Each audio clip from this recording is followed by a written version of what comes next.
My name is Susan, and currently I find myself balancing a demanding career while raising my only son, Ethan. Despite getting married, my passion for work has not waned. As the president of a small company, I had no concerns about a salary cut upon returning from maternity leave, thanks to a reliable team handling my business during the hectic times of childcare.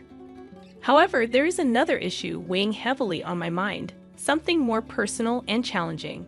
It revolves around my mother-in-law, Dorothy, my husband, James, our son, Ethan, and I live in a house. Ever since my father-in-law passed away, Dorothy moved in with us. Initially, we thought it would be temporary, but Dorothy showed no signs of leaving. One day, I mustered the courage to ask Dorothy, "How long do you plan to stay with us?" In a dramatized manner, she raised her voice and began to cry, accusing me of trying to kick her out. I was taken aback by her reaction, feeling a mix of surprise and confusion. James, who overheard our conversation, rushed to Dorothy's side and comforted her. After Dorothy stopped crying, James asked her to go to her room, leaving me alone. He immediately glared at me and accused me of being cold to his mother. I clarified that I didn't intend to tell her to leave, but James interpreted my inquiry differently, concluding that I was in the wrong. Reluctantly, I backed down, wrestling with my thoughts about Dorothy staying for an extended period. I was curious about when she would leave but felt unable to ask directly due to the fear of emotional repercussions. Dorothy behaved as though the house were her own, showing little regard for my comfort. One unexpected day, she made a startling announcement. She decided to relinquish her ancestral home and transfer all her belongings to my house. A moving truck driven by Steve, a friendly but straightforward mover, pulled up in front of their house. I was speechless with astonishment, my mouth agape in disbelief. On that day, supposed to be special for Ethan with a planned family outing to the amusement park, James disrupted the plans by declaring it a day for unpacking. Ethan, anticipating the amusement park visit, glanced between me and James with a near-tearful expression, seeking reassurance about their plans. I found myself comforting my son in the midst of the unexpected changes. I reassured Ethan, "Don't worry, Ethan will definitely go to the amusement park." However, James frowned, questioning, "Are we really going to play instead of unpacking?" I firmly responded that a family trip to the amusement park had been a long-standing plan, emphasizing that breaking a promise to our child for unpacking was unthinkable. I stood my ground, believing in the righteousness of my stance. The planned visit to the amusement park had been set over a month in advance. We had prepared various things and were looking forward to spending this day as a family. Spending time together was crucial for us. Yet, it was a complete surprise to hear that my mother-in-law was suddenly moving into our house. Moreover, being told that today was the day for unpacking left us bewildered. I prioritized our family plans above all. It's my policy to cherish the bond with my family. However, my mother-in-law reacted emotionally to my decision, crying excessively and claiming, "Susan doesn't want to live with me. That's why she's prioritized her own child over me." Steve, the mover, realizing the conversation wasn't progressing, asked, "Well, unpacking can be done anytime. Isn't keeping a promise with your family more important? Also, did you actually inform your daughter-in-law about the move?" Perhaps embarrassed by Steve's rational words, my mother-in-law's face turned red. My husband, James, just glared at me, uncertain of how to react. It seemed he preferred to prioritize packing for his mother over going to the amusement park with our son. Nevertheless, I took Ethan's hand and headed to the park as promised, creating a clear rift between my husband and me. One day, my mother-in-law casually broached the subject. "Hey, Susan, could you possibly stay home this upcoming weekend?" Seemingly oblivious to any plans I might have already made, a surge of irritation welled up inside me. Yet I strived to maintain composure in my response. "Why do you ask?" I inquired, striving to mask my annoyance with a tone of neutrality. She expressed her desire to spend quality time with Ethan, claiming that I was always around him, making it unfair for her. It was apparent she had eavesdropped on my earlier conversation about a mall outing plan with Ethan for the next weekend. She began to assert that I should avoid joining them at the mall, suggesting a scenario where James, Ethan, and herself would go, leaving me to oversee the house alone. I responded, "If you're keen on visiting the mall, why don't we all go together?" I suggested, hoping to strike a balance and not let Ethan out of my sight, especially not with Dorothy, whose trustworthiness had been in question since the day I witnessed her faint tears. Dorothy's expression morphed into a mix of reluctance and disappointment. She was jarred by my proposition. Voicing her displeasure was not an option, and with evident reluctance, she nodded in agreement, conceding to the new plan. At the shopping mall, I was selecting clothes for my son, Ethan, just as I had planned. Recognizing that children grow up fast, I picked out slightly larger sizes. Suddenly, my mother-in-law, Dorothy, came over and said, "Don't you know his size?" This size would fit Ethan perfectly. She had chosen a size that fit Ethan just right for the moment. I tried to explain that kids grow quickly, and it's better to have a bit of room in their clothes. However, Dorothy quickly retorted, "When he grows, just buy new ones. Don't be so stingy." I was internally taken aback by her attitude. Continuously buying perfectly fitting clothes would be a waste of money, and our family budget couldn't afford such frequent purchases. I resisted. But then my husband, James, intervened, saying, "I'm paying the bills. If you're stingy, it reflects poorly on me." Ultimately, James paid for the clothes Dorothy had picked out. Afterward, Ethan wore those clothes for a while, but in just a few months, he started complaining that they were too tight and stopped wearing them. Dorothy saw this, and her face showed a mix of emotions, a complicated blend of realization and disappointment. Deciding to sort out the unnecessary clothes overflowing in our home, many of which were no longer in use, I chose to give them to a mother friend of mine whom I got close to at the daycare center attached to our company. She was delighted to receive them, and seeing her joy warmed my heart. However, my use of this daycare center seemed to be something my mother-in-law couldn't come to terms with. She didn't try to hide her critical attitude towards me, challenging me with a stern tone. "Why would you leave Ethan with someone else when I'm right here at home and working while having a child? That's detrimental to his upbringing." Her words pierced deeply into my heart, but I felt the need to firmly state my position. "Actually, I need to work too, or our finances wouldn't make ends meet," I replied. Yet, with a firm resolve, my mother-in-law further criticized me, saying, "Just how much do you think your earnings amount to? I'm sure James brings home much more than you, so you wouldn't need to work for us to live comfortably. You must be incompetent at your job," she accused. Her words deeply scarred me, and at that moment, I wondered if James had ever mentioned to her that I was the president of our company. Frustrated with this realization, I felt the need to find a new way to navigate this complex relationship with my mother-in-law. "I actually earn more than James, mother-in-law," I said, my voice laced with a mix of confidence and a hint of sarcasm. Little did I know this remark was about to ignite a fiery response from Dorothy, my mother-in-law. "How dare you speak like that, daughter-in-law?" Dorothy raised her voice, a blend of shock and anger seeping through her words. "To openly undermine your husband is unforgivable. Not only does she barely manage to care for our child, but she also has James assist with the household chores.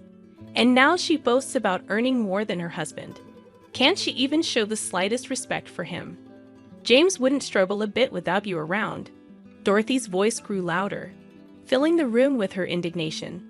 Hearing the commotion, James entered the room, a look of concern etched on his face. "What's going on?" he asked, sensing his son's presence as a form of support. Dorothy continued with even more vigor.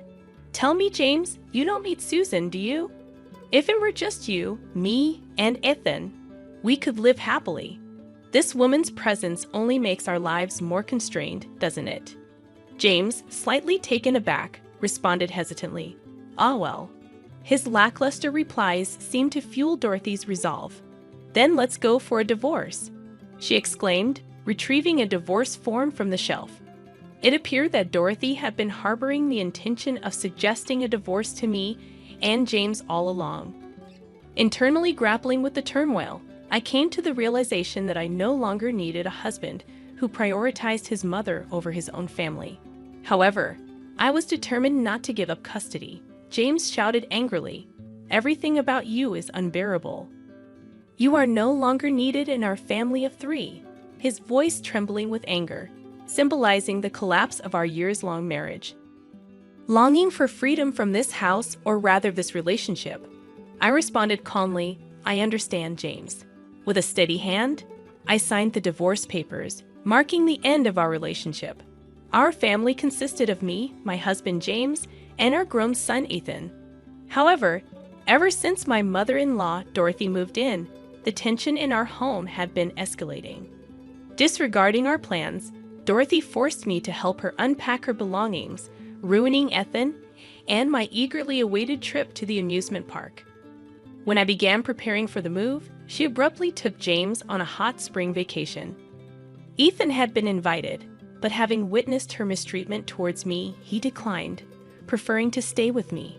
He was still upset about how Dorothy nearly canceled our amusement park plans. Respecting Ethan's decision, James and Dorothy left for their trip, leaving us behind. During their absence, I packed only mine and Ethan's belongings and had them transported by the mover Steve. In my decisive letter, I informed James that he would be responsible for the $4,000 monthly rent for this house henceforth. I also mentioned hiring a lawyer for the custody battle and property division. Leaving the letter on the table, Ethan and I stepped into our new life. Upon their return from the week-long hot spring vacation, James and Dorothy contacted me immediately over the phone. James exclaimed, "Susan, did you really take Ethan with you? Mom is upset. Shouldn't I have custody?" His voice was a mix of anger and surprise. Realizing he hadn't read the letter I left, I asked James gently, "Could you please read the letter I left on the living room table?" The living room, a space she had designed with great care, radiated warmth. He harbored serious concerns about the content of the letter. If it's that letter, Mom said she'd check it first, and she's already read it," James responded, a bit bewildered, often taking his mother Dorothy's word for everything. I explained the contents of the letter. "It says that you will be responsible for the $4,000 monthly rent of this house going forward. It also states that I won't give up custody of Ethan, and regarding the division of property, I'll contact you after hiring a lawyer." $4,000, James exclaimed in shock, standing frozen. He was aware of the rental status of their home, but had not grasped the actual amount. His cavalier attitude towards financial management had always been a source of stress for me. This house was a rental costing about $4,000 monthly, which I had initially opposed living in. However, James had been adamant about this house, throwing a fit in an unbelievable manner, and I eventually gave in, with him pushing the responsibility of paying the rent entirely onto me. I found myself shouldering the burden of paying the monthly rent, which amounted to approximately $4,000, while James was expected to handle other living expenses. However, James had a habit of spending money without planning, often leaving me to cover the bills. This lack of financial responsibility extended to his mother, Dorothy, who frequently miscalculated her expenses and would call me over at the checkout when she realized she didn't have enough money. I was deeply disappointed with their inability to manage money. James would spend on his hobbies and desires before prioritizing living expenses, leaving me exhausted from his financial oversights. I had contributed my entire salary to the household for a long time, leaving me with very little for myself and making life extremely challenging. Recently, the burden intensified with increased expenses for Dorothy's food and allowance. The prospect of divorce meant shedding the hefty $4,000 monthly rent. Fortunately, the house was in James's name, sparing me from future responsibilities toward him and Dorothy. However, when I asked James to continue paying, he exclaimed, "Why should I pay? I don't live there anymore, and we're divorced. Dorothy even told me to leave the house, so I have no obligation to pay rent." In desperation, James pleaded for my help, but Dorothy intervened, confidently declaring, "Even without you, we can manage the rent. The amount you paid is nothing for James." I was flabbergasted, knowing that James, with a net income of around $2,000 and hardly any savings, could not afford the rent. Dorothy seemed under the impression that James was still financially well off, leading her to mistakenly believe in his abundance. Realizing the impracticality of their situation, I urged them to consider canceling the lease and discussing it with the real estate agent. Dorothy snapped back, dismissing my concerns. Frustrated, I hung up the phone, contemplating how James and Dorothy could provide a stable environment for raising a child. Ethan and I had recently moved into an apartment in a convenient neighborhood close to my workplace, creating a comfortable living environment. About a month after my divorce, James and Dorothy unexpectedly showed up at my workplace, causing a scene at the company's entrance and demanding to see the boss, which was me. I, who was out for lunch with Ethan at a family restaurant, was taken aback when I returned with him, only to find Dorothy and James causing a commotion at the reception. The child care center inside the company allowed me to have Ethan clothes even at work. The sudden appearance of James and Dorothy left me bewildered, especially since I had been waiting for a response to a meeting arranged by their lawyers.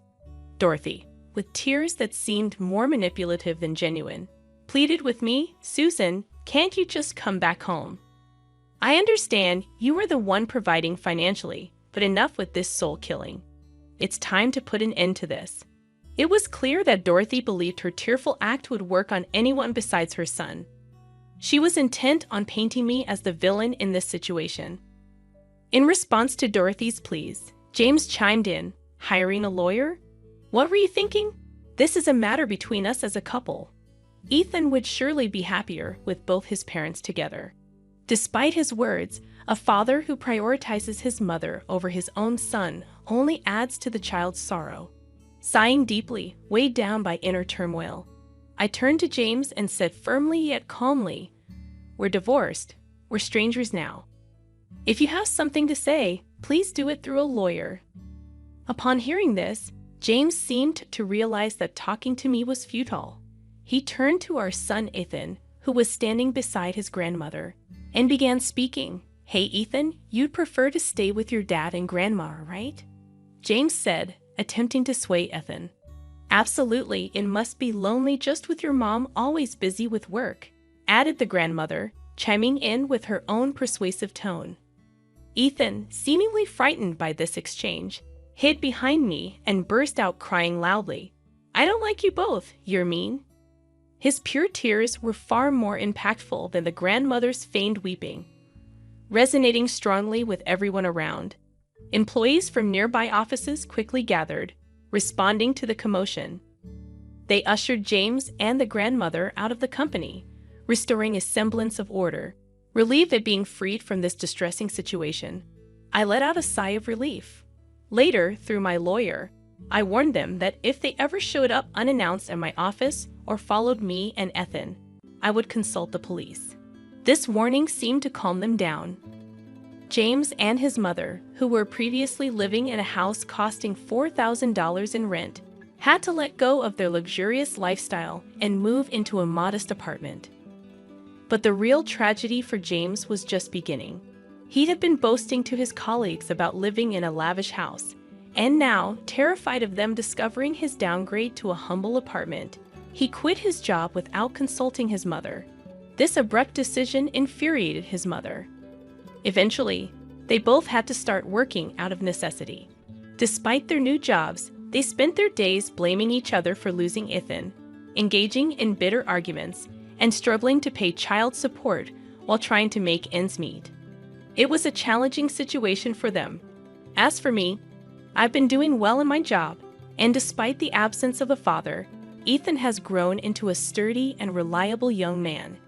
In my heart, I always believed that even without such an unreliable father figure, I was capable of raising this child admirably. It is embarrassing to say, but Emily has no father, is poor, and uneducated, such an incompetent person. But our family will properly educate her. At my and my husband Mike's wedding reception. My mother-in-law Megan took the stage under the guise of giving a speech and said this into the microphone. She smeared on a thick layer of lipstick, curling her lips into an unpleasant smile. Our family runs a business. A woman raised in a single-parent household? Who knows what kind of disorderly life she led? We can't have someone of such low quality as our daughter-in-law tarnishing our name. Her spiteful words, so out of place at such a joyous occasion, caused the room to buzz with unease. Fear of my precious wedding being ruined turned my body cold. My father had passed away when I was very young, and I had grown up supporting my mother Amanda as an only child. She had worked tirelessly day and night to put me through high school, and now I was a respectable working adult. There was nothing to be ashamed of, and anger surged from the pit of my stomach at the way she spoke. Moreover, she shouldn't have known about my family background. I felt a great fear at not knowing where this information had leaked from. No way! This is awful! Why? Overwhelmed by various shocks, I couldn't hold back my tears at what should have been a celebratory event. Sitting beside me, Mike was pale and frozen. Megan had been obsessed with Mike and had tried to interfere with our relationship, which had exasperated him. He had spoken to her directly many times before. But he probably never imagined she would drop such a bombshell at our wedding. The atmosphere of the venue, which had been illuminated by a luxurious chandelier and decorated with vibrant flowers, now seemed severely tainted. At that moment, loud footsteps echoed. Looking up, I saw my mother heading towards the stage.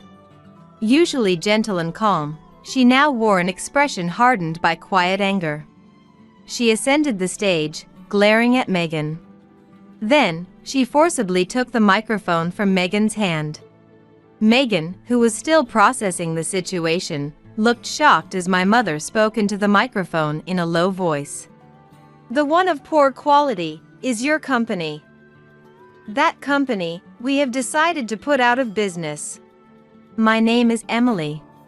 I am a 31-year-old office worker. Mike, 3 years my junior, and I met at the same company. I was drawn to Mike's honest and gentle nature, and he said he was attracted to my hard-working attitude. His parents run a natural foods import and sales business, making Mike the son of a company president. It was said that Mike's parents sent him to work at a company other than their own to gain social experience. The company I work for is run by my mother and also deals in health and natural foods. In other words, they are competitors in the same industry. My father passed away when I was young, and my mother now runs the company as its president. I work as a systems engineer at this company and began working closely with Mike, teaching him about app development. Unaware of his own good looks, he was secretly popular within the company.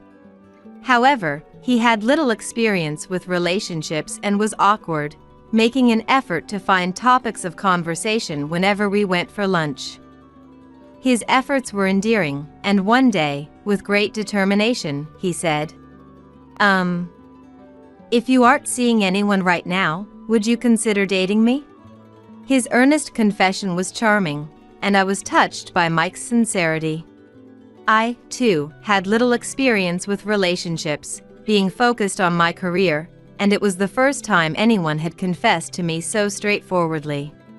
Despite my initial confusion, my affection for him outweighed it, and I agreed to date him. He was popular among the female employees, so we decided to keep our relationship a secret at work. Thus began our quiet and fresh relationship, but soon dark clouds loomed over our days. During dates with him, his smartphone would ring frequently. Each time, he would step away to take the call and then return. Given his position, it seemed unlikely he was getting continuous work calls, and I couldn't imagine he was cheating with another woman. Feeling suspicious, I asked, "You keep taking calls. Is everything okay? Is something wrong?" Mike looked a bit uncomfortable but answered, From his demeanor, I could tell he wasn't lying. It's my mom. She wants me to update her on everything we're doing together. What? Seriously? Mike's mother's control and his apparent lack of resentment towards it surprised me. I couldn't help but raise my voice in shock. While I didn't know how he was talking to her, there was nothing I needed to hide. Still, our time together was private, and it didn't feel good to have everything reported to his mother. Although it was hard to interfere with another family's rules, I knew I had to address it if I was going to marry Mike someday. Cautiously, I said, "That might be a bit of a problem. It's hard to relax with frequent calls, and I don't like having every detail of our time together shared.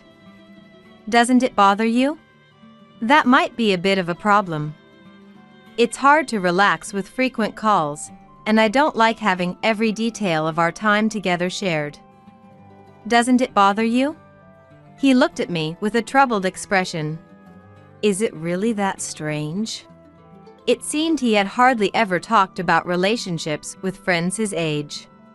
He was puzzled, but I disliked something he had taken for granted. "Yes, it is. Sorry, but could you avoid taking calls while we're together? If you must talk to your mom, could you do it after we part?" "Not take calls," Mike repeated slowly, as if hearing the words for the first time, and his eyes widened in surprise. I wondered what kind of life he had led and what sort of relationship he had with his parents. The thought made me slightly anxious about our future. "Yes. Everyone misses calls when they're busy and can call back later." "Oh. That makes sense. That way, I can focus on our date." He nodded deeply, his eyes sparkling. It was as if he had just learned, for the first time in his life, that he didn't have to answer his mother's calls. "I'm nervous, but thank you for telling me." Although it seemed obvious to me, he was excited and kept thanking me repeatedly. Blushing, he turned off his smartphone. After that, there were no more calls interrupting our time together. We spent a lot of time talking, undisturbed by anyone. And for the next few weeks, Mike made it a point to turn off his smartphone while with me. "It's really nice not having the phone ring," he said with amazement. Is this what being the son of a company president is like? I wondered. Despite some concerns, I continued our relationship, as Mike was genuinely honest and sincere. "Yes. Let's keep our time together just for us." I smiled, and he nodded. But around this time, something strange started happening. One day, while walking with Mike in town, I constantly felt someone watching us. No matter where we went, the same footsteps followed. I was certain we were being tailed. "Hey, is someone following us?" I asked Mike, who then stiffened. "This is creepy. Let me handle it." I told him and then turned around at the next corner to confront whoever was following us. Then, the person who had been following us appeared easily. It was a middle-aged woman carrying a bag with a prominent brand logo. Her heavy makeup and sunglasses suggested she was trying to hide her identity. "Excuse me. You've been following us, haven't you?" I confronted her. She twisted her lips, painted in bright red lipstick, into a sneer. "So, you're Emily? You're quite plain, aren't you?" Hearing this insult from a stranger made me instantly angry, and then Mike turned around at the sound of the voice. In that moment, he exclaimed in surprise. "Mom! What are you doing here? Why are you following us?" "What? Your mom!" It was my turn to be shocked. The heavily made-up woman in front of me was Mike's mother, Megan. The woman Mike called his mother took off her sunglasses, revealing her face, and smiled nastily. "Mike, you haven't been answering my calls on your days off lately. You used to update me on your dates. So I followed you because I was worried." What has that woman been teaching you? Her obsession with her son was so strong that she resorted to stalking him. And her harsh words directed at me were unbelievable, especially coming from someone I had just met. I felt my blood rush to my head and stepped forward to confront her. Following us secretly is inappropriate. Weekends are private time, even for family. There's nothing suspicious about us, so please stop. She looked surprised and then put on a deliberately troubled expression. How rude. I'm his mother. What's wrong with a parent worrying about their child? He's my precious only son, and I can't have him dating an unsuitable woman. I didn't back down and tried to reason with Megan. Don't you trust Mike? That's not caring, it's just controlling. I work in the same company as him and live a serious life. If you understand, please stop following us. Perhaps taken aback by my outburst, Megan pouted like a child and left while mumbling something. Watching her walk away with slumped shoulders was somewhat pathetic, but spying on our dates was going too far. As the tension released, I let out a big sigh. Mike, standing beside me, grabbed my shoulder and looked at me with shining eyes. Thank you. It's amazing that you stood up to my mom. It's nothing. I just said what was necessary. I'm glad she left. But her obsession is a bit much. As I looked down, Mike hunched his shoulders too. Yes, my mom has the strongest influence in our family. She can't stand not knowing everything about us, and we've always just accepted that. I knew Mike was the son of a rival company's president. Megan might be the type who needs to control both the company and the family. That night, Mike thanked me repeatedly for confronting his mother and then proposed to me. I've always been frustrated with my mom. She knows everything about my private life, and I thought that was normal. But you made me realize I didn't like it. Thank you. With your intelligence and strength, I feel like my life can be freer. His sunny smile lifted my spirits as well. I'm not as remarkable as Mike thinks. But if marrying Mike leads to happiness, I want to build a future with him. Yet, I still had concerns. Thank you. I want to spend my life with you too. But I'm worried about your mother.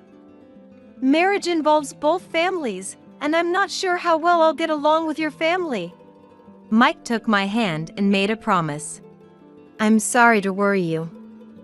My mom is strong-willed, and she might be overbearing in the future. But no matter what, I'll always be on your side. His clear promise reassured me, and I nodded. When you have concerns about your future mother-in-law, the biggest worry is that your husband will side with her. But if Mike promised to support me, I felt I could handle it. Okay. Thank you. Let's take care of each other from now on. And so, we officially became engaged. The first thing we did was inform my mother. The day before, Mike had stopped by his parents' house for some reason, but it didn't affect our visit to my family. We took the bus to my parents' house, which wasn't far away, and my mother warmly welcomed Mike. Emily has always worried me. She's been working so hard, and I was a bit concerned. But meeting you has been wonderful. From now on, live for your own happiness. My mother, looking apologetic, blessed us with a big smile. I had told her in advance that Mike was the son of another company's president, but it didn't seem to be an issue at all. Following this, I told Mike about being raised in a single-parent household, and how my father had died in a traffic accident at work when I was young. Family background can significantly impact marriage. The thought of Mike breaking off our engagement upon learning this made me tremble as I waited for his response. He listened to my story with a sad expression throughout and then supported my back. You've been through so much and worked so hard. From now on, I'll be here for you. Let's be happy together." His words brought tears of relief. Mike wiped away my tears, and my mother watched us warmly. With him, I felt I could spend my future in peace. Thus, our visit to my family ended. And later, the day came to visit Mike's parents. Yes, the house with his mother, Megan. As expected, Megan remained in a bad mood the entire time. Even at home, she wore heavy makeup and a sweater with a large brand logo. "I need to get back to work as soon as this is over. So let's keep it short," she said coldly, placing the coffee roughly on the table. Sure, a president's work is busy. But there are better ways to say that. At the very least, my mother, also a president, never treats guests rudely, whether at work or at home. "I'm sorry for the inconvenience," I apologized superficially. "Unlike your laid-back company, we're constantly working to expand our business. We cut costs to the bone, increase sales, and take on new ventures. I'm the one managing and controlling everything." Of course, Megan knew my mother was the president of a rival company. That's why she made such sarcastic remarks. Megan's business acumen might be impressive, but that doesn't mean we're slacking off. Our company's policy is to build trust steadily by valuing employees and customers. Mike's father, Joseph, was also present but only smiled wryly and sipped his coffee. Apparently, as Mike said, no one else had a say in Megan's presence. "Well, let's put work aside. This is a happy occasion," Joseph managed to say with difficulty. Megan glanced at him briefly and then started attacking me again as if she hadn't heard him. "So? Mike is our only son. Are you planning to support our future president? Or are you going to stay at your company for the rest of your life?" Megan sat on an armchair opposite me, looking down at me from her grand position. "That's right. For now, I'll continue working at my current company, but I do want to support Mike. I expect there will be times when I need to focus on pregnancy and childbirth, so can we discuss my career later?" I made this request. It's understandable that having their son's wife working for a rival company wouldn't sit well. However, I still had a strong desire to work hard at my mother's company. At the same time, it's true that my career plans after pregnancy and childbirth were uncertain. Considering various factors, I asked to leave it undecided for now. Megan laughed derisively at me and lit a cigarette on the spot. "Fine, do as you please for now. Just don't tarnish our company's name." Then, Mike, who was sitting next to me, leaned forward. "Mom, don't worry. Once I finish my current job, I'll definitely return to your company and contribute. Emily is very diligent and hardworking, so she'll manage both work and family well. We'll support each other and be happy. Please, take care of us." Megan remained silent and sullen for a while before she reluctantly said, "Fine. Mike, remember your duty as our successor and do it well." With those words, Megan ended the conversation. I didn't bring up the fact that I was raised by a single mother at this meeting. Mike had told me beforehand that family backgrounds shouldn't affect our marriage. Probably, he anticipated that Megan wouldn't remain quiet if she knew. I appreciated his consideration and focused on discussing our commitment to marriage and the future, convincing Megan. After Megan fell silent, Joseph shifted the conversation to the specifics of the wedding. "We need to decide on the wedding date. We'll suggest locations and a guest list so you can handle the details." I struggled to keep from making a displeased face. In truth, I didn't want a big wedding. I didn't have many acquaintances to invite, and more interaction with Megan would be required if we held a large event. If possible, I wanted to keep my distance from Megan. Whether he understood my feelings or not, Mike spoke to Joseph. Do we really need a big reception? It's a lot of work, and I'd be fine with just family. At that moment, Megan raised her voice. What are you talking about? Not having a proper reception would be disgraceful for the son of a company president.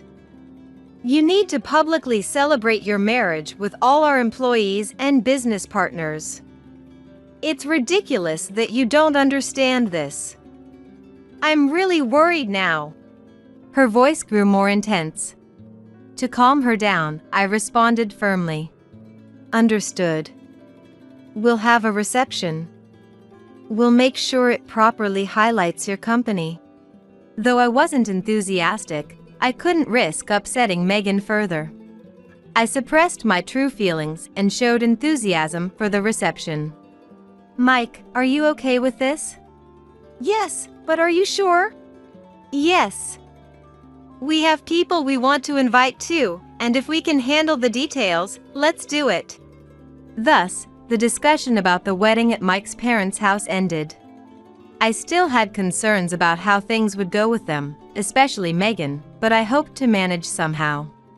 I've handled tough meetings at work many times, so accommodating others' wishes and finding common ground is something I'm good at.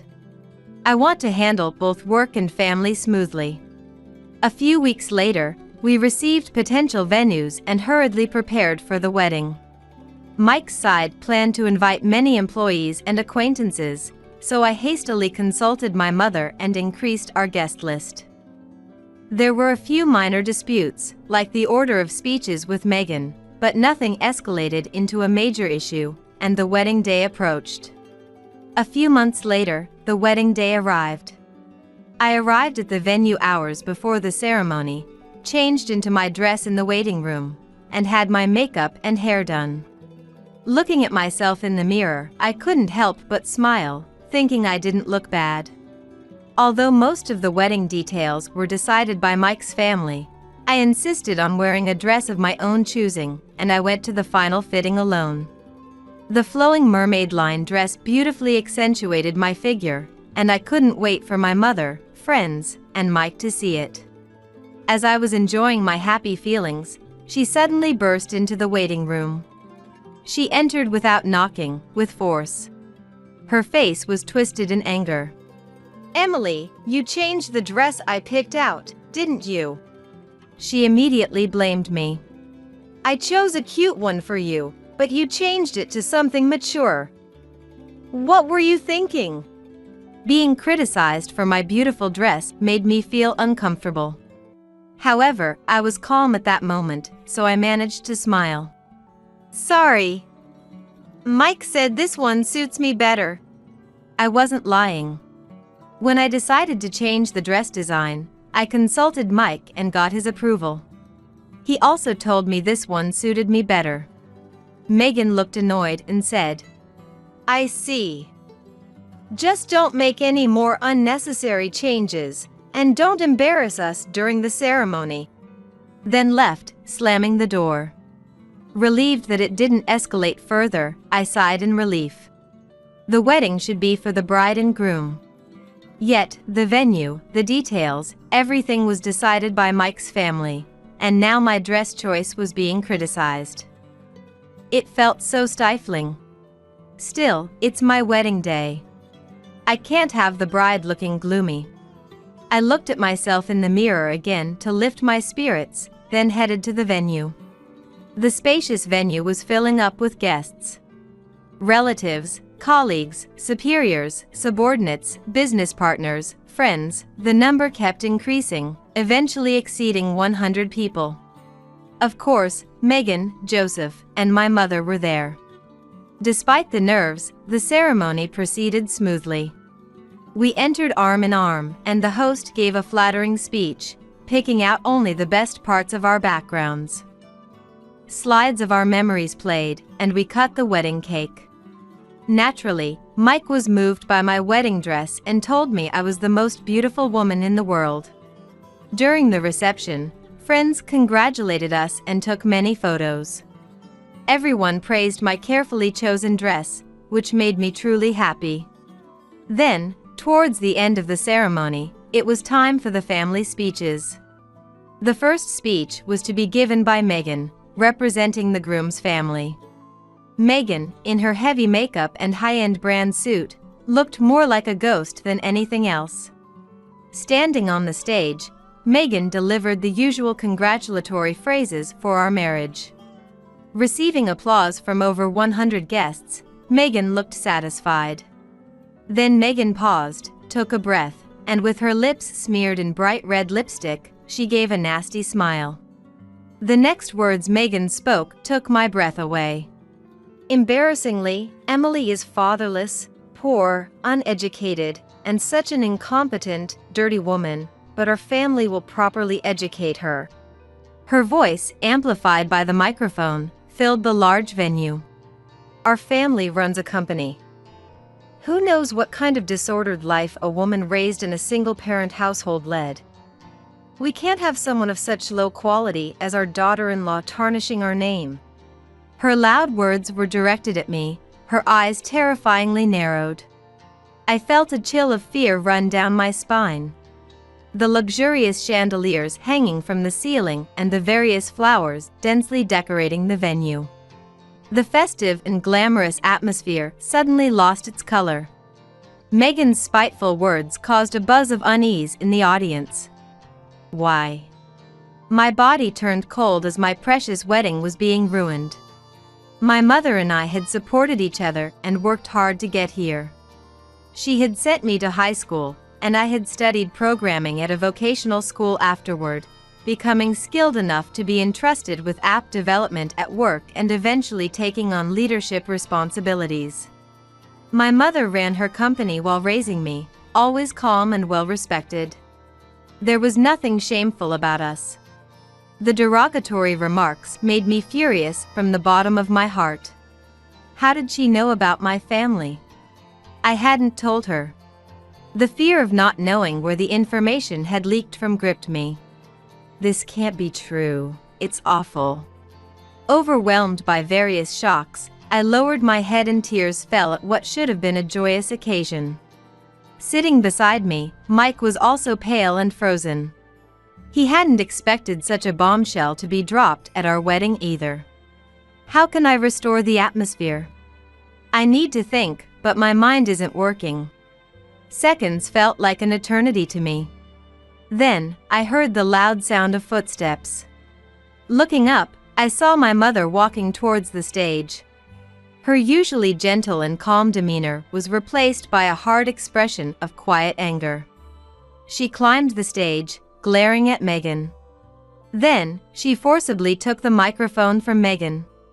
Megan, still processing the situation, looked shocked as my mother spoke into the microphone in a low voice. The one of poor quality is your company. Our company has decided to put yours out of business. Those words caused the already buzzing venue to become even more chaotic. My mother continued speaking with a dignified presence. As mentioned earlier in the introductions, Emily works at a company I run. Our company's restructuring efforts have left your company with no strength to continue. As she spoke, Megan glanced at Mike. Looking a bit uncomfortable, he took the microphone from my mother. We didn't expect to discuss this at the wedding, but our company's policy of cutting costs to the bone and increasing profits led to excessive employee workloads. The atmosphere in the venue shifted again. The groom's company affiliates looked down, and my friends were surprised. I repeatedly asked my mother to improve the working conditions that violated the law, but she wouldn't listen, saying it was necessary to expand the company. When I consulted Emily, her mother had just started a business reform, so she headhunted almost all of our company's employees. And they all agreed. Megan's face turned pale, not from makeup but from shock. Her face twisted with surprise and humiliation, making her look even more monstrous. That's a lie! It can't be true! All employees resigning is impossible! I, the president, would know if it were true, so it must be a lie! My mother responded firmly to her. You, as the president, haven't properly kept track of your employees. We've already secured the approval of your HR manager, who will also be joining us. Despite overworking her employees day and night, Megan hadn't bothered to learn their faces or names, and she had long since lost their trust, even from her HR manager. Everything had been arranged without her knowledge. Trembling, Megan screamed in a high-pitched voice. "Stop saying ridiculous things! I get it. You're embarrassed and bitter because you don't have a husband. That's why you're insulting me at this important occasion." My mother, looking exasperated, calmly said to Megan, "That's not true. You were the one who tried to ruin this ceremony first."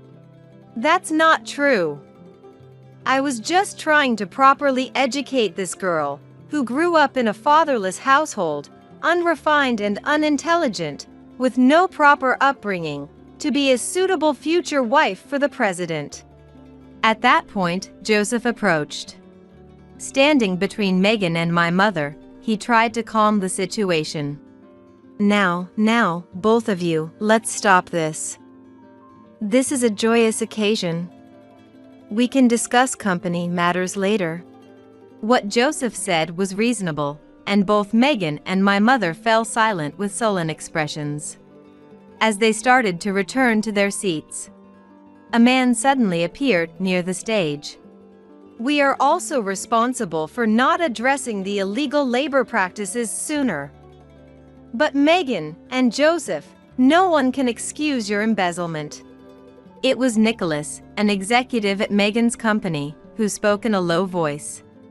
He was the person handling HR mentioned earlier. Joseph looked shocked and glared at Nicholas with a face twisted like a demon. Megan ground her teeth with a terrifying expression. The accounting department reported every month that the company's books didn't match. Even though sales were up and costs were down, the profits didn't add up. The president always skipped meetings for business trips, so you might not have known. Last month, we discovered on security cameras that you were taking company funds. This caused the audience's murmurs to reach a peak. "Embezzlement? I can't believe it." Such voices were clearly audible from various places. My mother had also heard about the embezzlement while headhunting Megan's company's employees. She hadn't intended to bring it up here, but she had informed each employee individually. She shouted with a red face, "Stop saying nonsense! Do you have any idea how hard I work to increase the company's profits? Enough already!" Her shrill scream was the last straw, and the reception was ultimately cancelled. My in-laws fled to the waiting room. The host hurriedly announced the cancellation, and the guests left disappointed. I could only apologize to a few friends and promise to see them again. Then, Mike, my mother, and I went to the waiting room where my in-laws were hiding. The door wasn't locked, so we opened it and immediately saw their devastated faces. Mike was the first to speak. "Mom, it was supposed to be a wonderful reception. I'm really disappointed. It was your idea to have this reception in the first place." Despite his words, they said nothing. I approached them and looked them in the eyes as I asked, "I didn't tell you about my family, especially that my father is not around. How did you find out?" She glared up at me and confessed the reason. "The day before Mike went to report to Emily's family, I called him to our house. That's when I put a bug in his bag." "What? No way!" Mike exclaimed in surprise. Thinking back, her behavior had been suspicious since she followed us. This person would do anything, including planting a bug, to control her son. We should have been more cautious when she called Mike to her house before the greeting day. "Mike, I'm sorry. I should have been more careful." "That's not it." Mike firmly stopped me as I tried to speak. "Emily did nothing wrong. It was I who should have been more cautious then.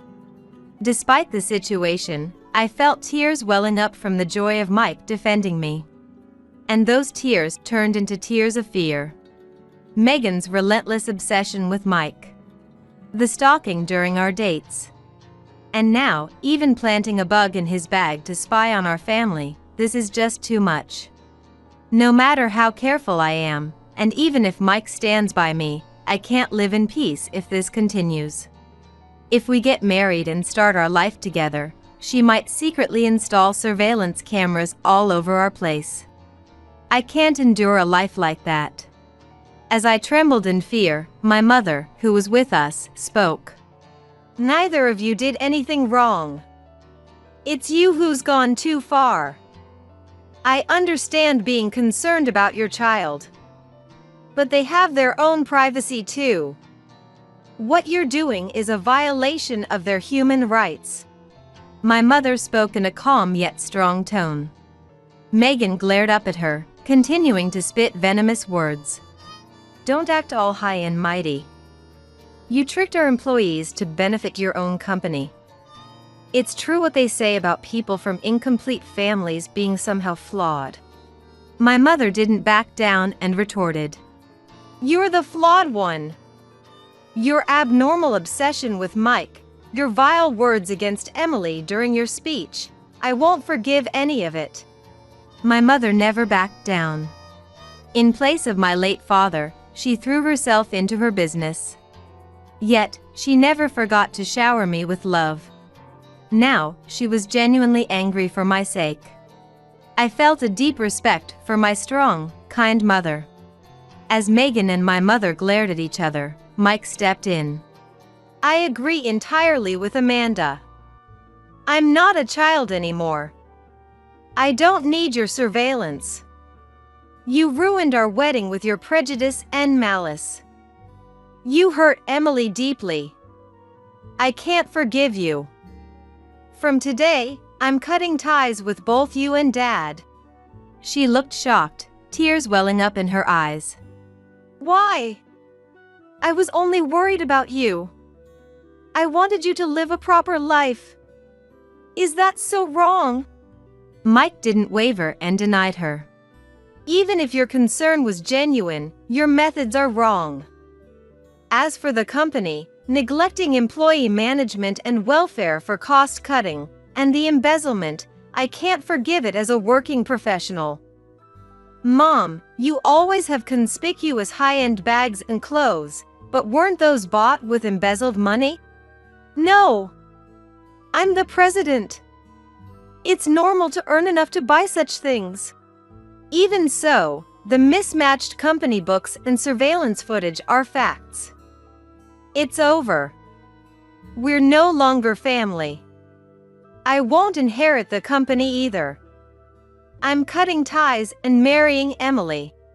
Faced with her son's ultimatum, her face was streaked with tears. Her heavy makeup smeared, making her look grotesquely disheveled. Please, don't say that. I'll manage the company properly. I'll resolve the embezzlement issues. I'll aim for a sound business from now on. I'll stop monitoring you. You're our only son. Please don't leave us. Joseph, sitting next to Megan, joined her plea. That's right. We may have been a bit lax, but cutting ties is too extreme. Go home and think it over calmly. Even with both of them pleading, Mike remained resolute. No, this isn't a spur-of-the-moment decision. When I found out about the stalking and embezzlement, I decided to cut ties when I got married. I've already discussed it with Emily and Amanda. It's final. We'll talk through our lawyers from now on.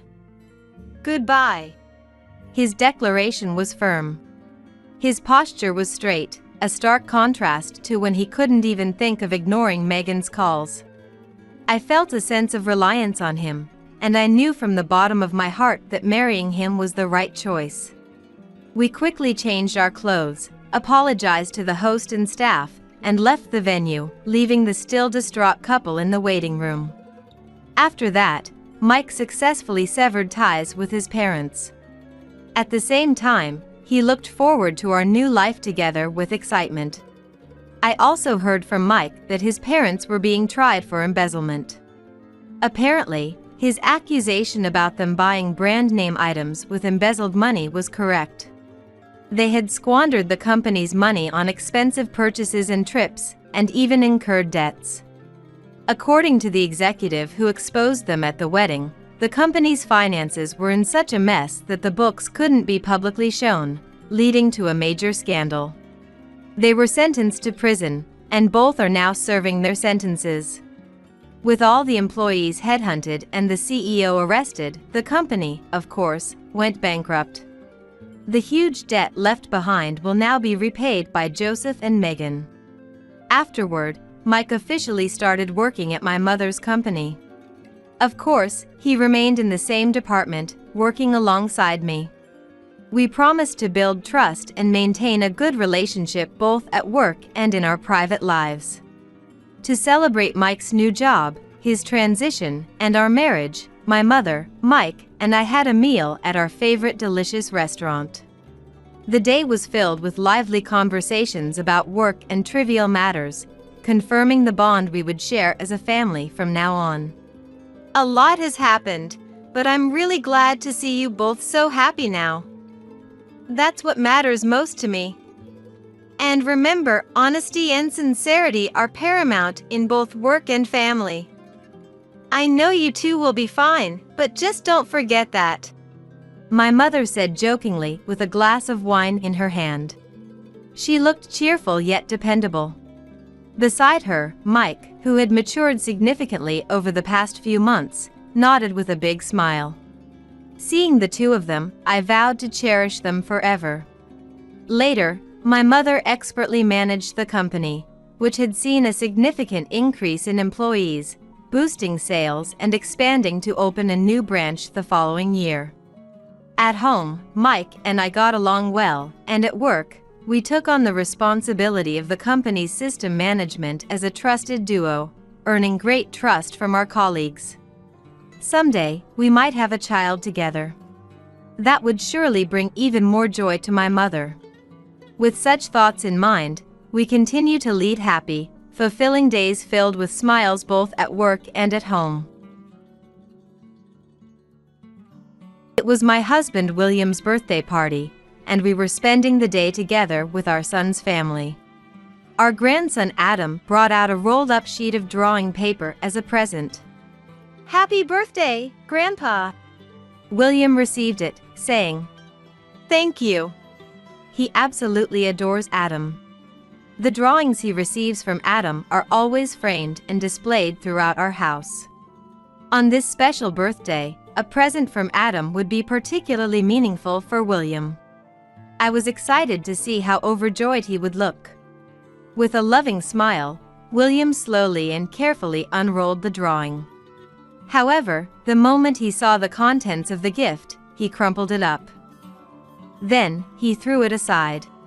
Hey, what are you doing? I hurriedly picked it up and smoothed out the crumpled drawing. Upon closer inspection, it appeared to be a portrait of him. What do you think you're doing, William? Adam must have put so much effort into drawing it, and I couldn't believe William would treat it like this.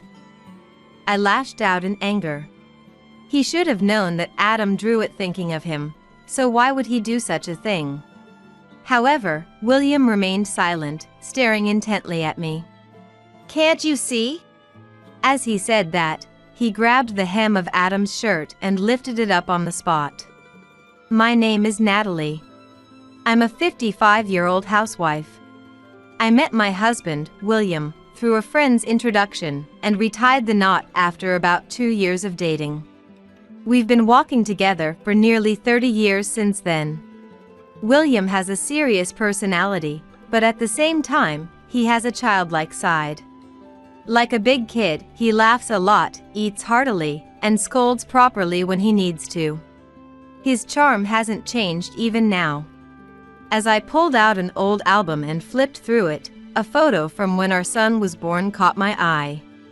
Gazing at the picture of our newborn son, I recalled William's words from that day. "Let's name him Stephen." On the day our son was born, he said that while looking at the sleeping baby nestled beside me.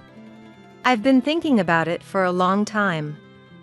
Since I can't give birth to our child myself, I wanted to at least put all my effort into choosing a name."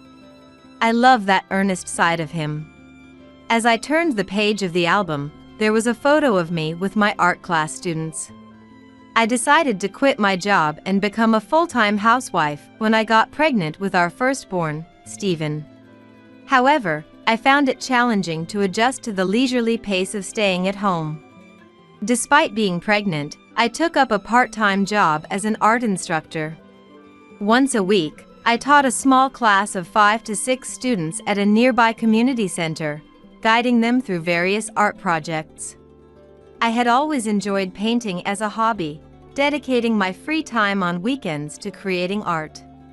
After giving birth, I transformed a spare room in our house into a private art studio. This room became a special space, filled with art supplies and mannequins for still life drawings.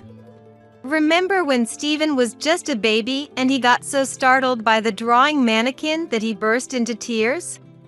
I reminisced with a smile, looking back on my son's childhood memories. There was the beaming grin on his face when he won first place in the elementary school race. The tense, stiff expression he wore at his middle school entrance ceremony, nervousness written all over his face. The joy radiating from him as he slipped on the uniform of his dream high school after acing the entrance exams. The tears of frustration streaming down his cheeks after losing a crucial game with his school club. The determined, hopeful look in his eyes as he set off for college, ready to embark on a new chapter. And then there was the wedding photo from just 5 years ago, capturing a moment of pure bliss. He walked alongside his bride, Emily, both of them wearing the biggest smiles I had ever seen. Emily looked stunning with her chestnut hair adorned by a lovely tiara, her happiness mirroring Stephen's as they strode together. Both William and I thought they made a wonderful couple, and the entire family showered them with heartfelt congratulations. As it turned out, Emily had fallen head over heels for Stephen at first sight and boldly made the first move, kick-starting their romance. When Stephen introduced her to the family, it became clear that Emily was a woman passionate about sports and health. "Did you know Emily used to play soccer in college?" Stephen mentioned. Really? That's surprising. I responded. "People often tell me they wouldn't have guessed I was into sports," Emily laughed. "So you're a soccer enthusiast?" I inquired. The conversation flowed effortlessly as they discussed Emily's favorite teams and the positions she played. While I didn't know much about soccer, William eagerly joined in, bonding with his new DIL over their shared interest. Stephen and I could only listen in from the sidelines, struggling to keep up with their lively exchange. Before long, Emily and Stephen welcomed a baby boy into the world. The album contained a precious photo of newborn Adam, swaddled in a blanket, fast asleep. William and I were overjoyed at the arrival of our first grandchild. After much discussion, Stephen and Emily decided to buy a house, moving out of their rented apartment to establish their own family home. The first time William and I got to meet Adam in person was when we visited Stephen and Emily's newly built home. Until then, we had only seen our grandson's face through video calls, but being in his presence made his cuteness even more extraordinary. William was completely enamored with his grandson, playing with him with an enthusiasm I had never seen before. He must have been overjoyed. "You're so adorable, Adam. It's Grandpa." William made funny faces and stuck out his tongue, eliciting gleeful laughter from Adam. "I didn't know William was so good with kids." I didn't miss the slightly wary look Emily gave him. Once Adam started attending preschool, Emily returned to work. Stephen and Emily's house was about an hour's drive from our place. On days when preschool was closed, the working couple would drop Adam off with us. I'm really sorry for always imposing on you like this, Emily said apologetically, looking impeccable in her tailored suit and flawless business makeup. Don't worry about it. William is more than happy to take care of Adam. Adam, welcome. What do you want to play today? Come on out, Adam. Grandpa's here to play with you. Don't hide behind your mom. At first, Adam was shy and clung to Emily, hiding behind her. But as he played with William, perhaps drawn to his playful spirit, he gradually opened up. He explored every corner of the house, curiosity leading him from room to room. Taking advantage of a moment when William's attention was elsewhere, Adam wandered into my art studio. It happened to be a day when my students were coming, and they were just starting to gather. Oh, Adam, what brings you here? Weird face, Adam said, pointing at me. I was taken aback for a second before realizing he was actually pointing at the mannequin I used for sketching. Ah, you mean this? Surrounded by the arriving students, Adam's shyness returned, and he hurried out of the room. Your grandson is so cute, Natalie. My students teased good-naturedly as they settled in to paint still life that day. As I was cleaning up after the lesson, he appeared again. He peeked out shyly from behind the door, watching me intently. What's the matter? I asked, and Adam replied bashfully. I wanted to see that weird face again. He seemed to be referring to the sketching mannequin from earlier. I took the mannequin down from the shelf and brought it to Adam's eye level. He touched it with curiosity and let out a wow in amazement. Then, he pulled out a sketchbook and a pen he had brought with him and started drawing something with intense focus. It vaguely resembled the sketching mannequin. Could it be? Adam, do you like drawing? Yeah. I love it, Adam mumbled, completely absorbed in his artwork. From then on, whenever he came over, he spent most of his time in the art studio. Of course, William felt a little lonely. He loved playing with Adam, but he wasn't particularly interested in drawing. It's wonderful to have something you're passionate about. Who knows, maybe you'll become a famous artist in the future, William said as he framed his drawings and put them on display. Adam kept sketching the mannequin until he got bored of it. None of my students showed as much dedication to their art as he did. Adam, how about using this color here? I suggested, and he eagerly filled in the area with the crayon. When a vivid depiction of the mannequin emerged, even Adam himself was surprised, his eyes shining with excitement.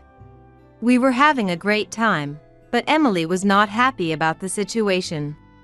Adam, did you get your hands dirty with crayons again?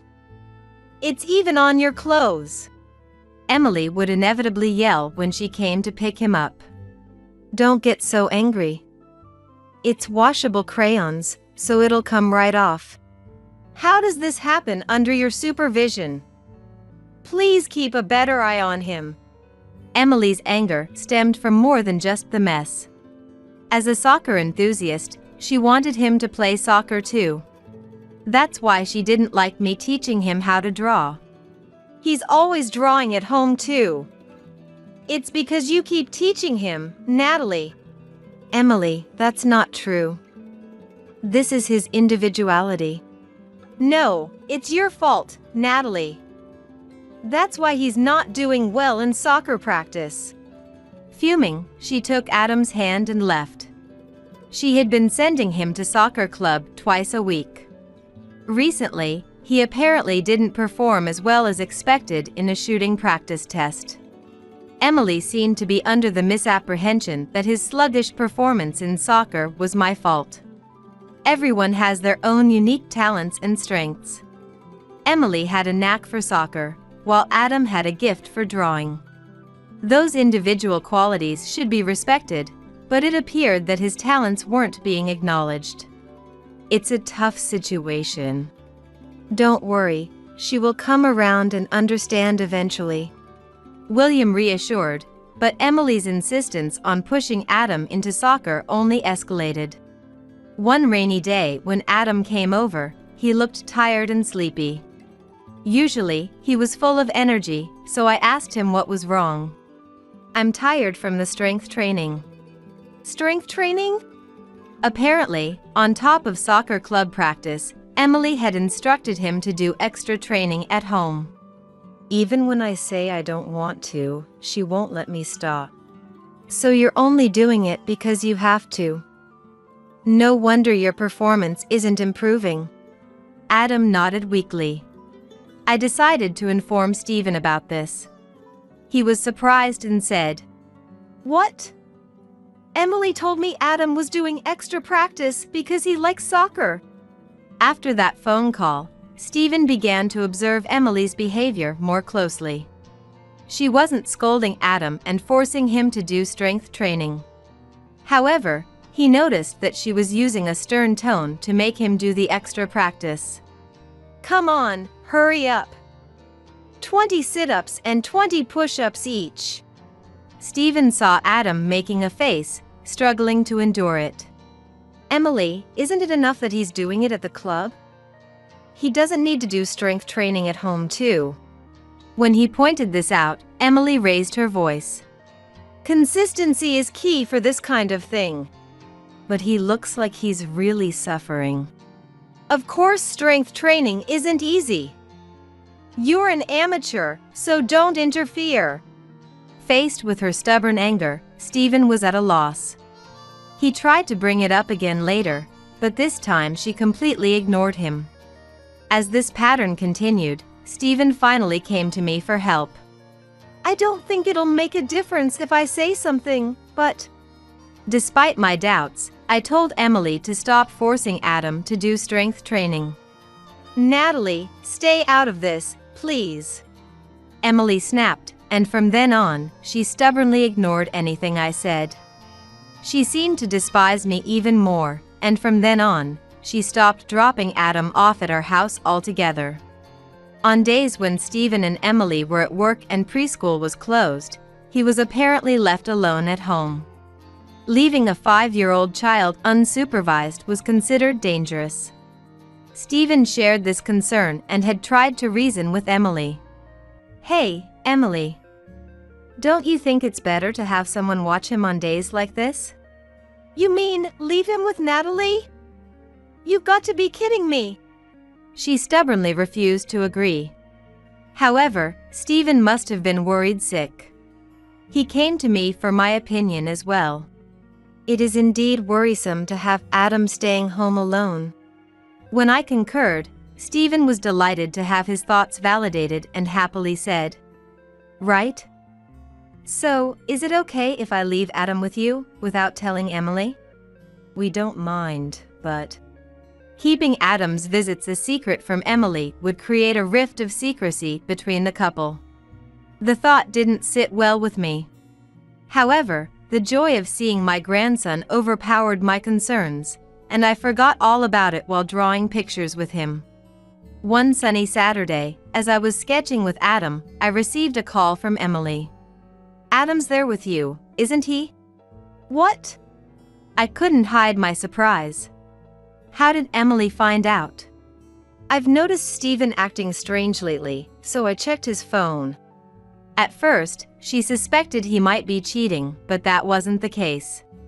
"I found the messages with you, Natalie. Something about leaving Adam with you.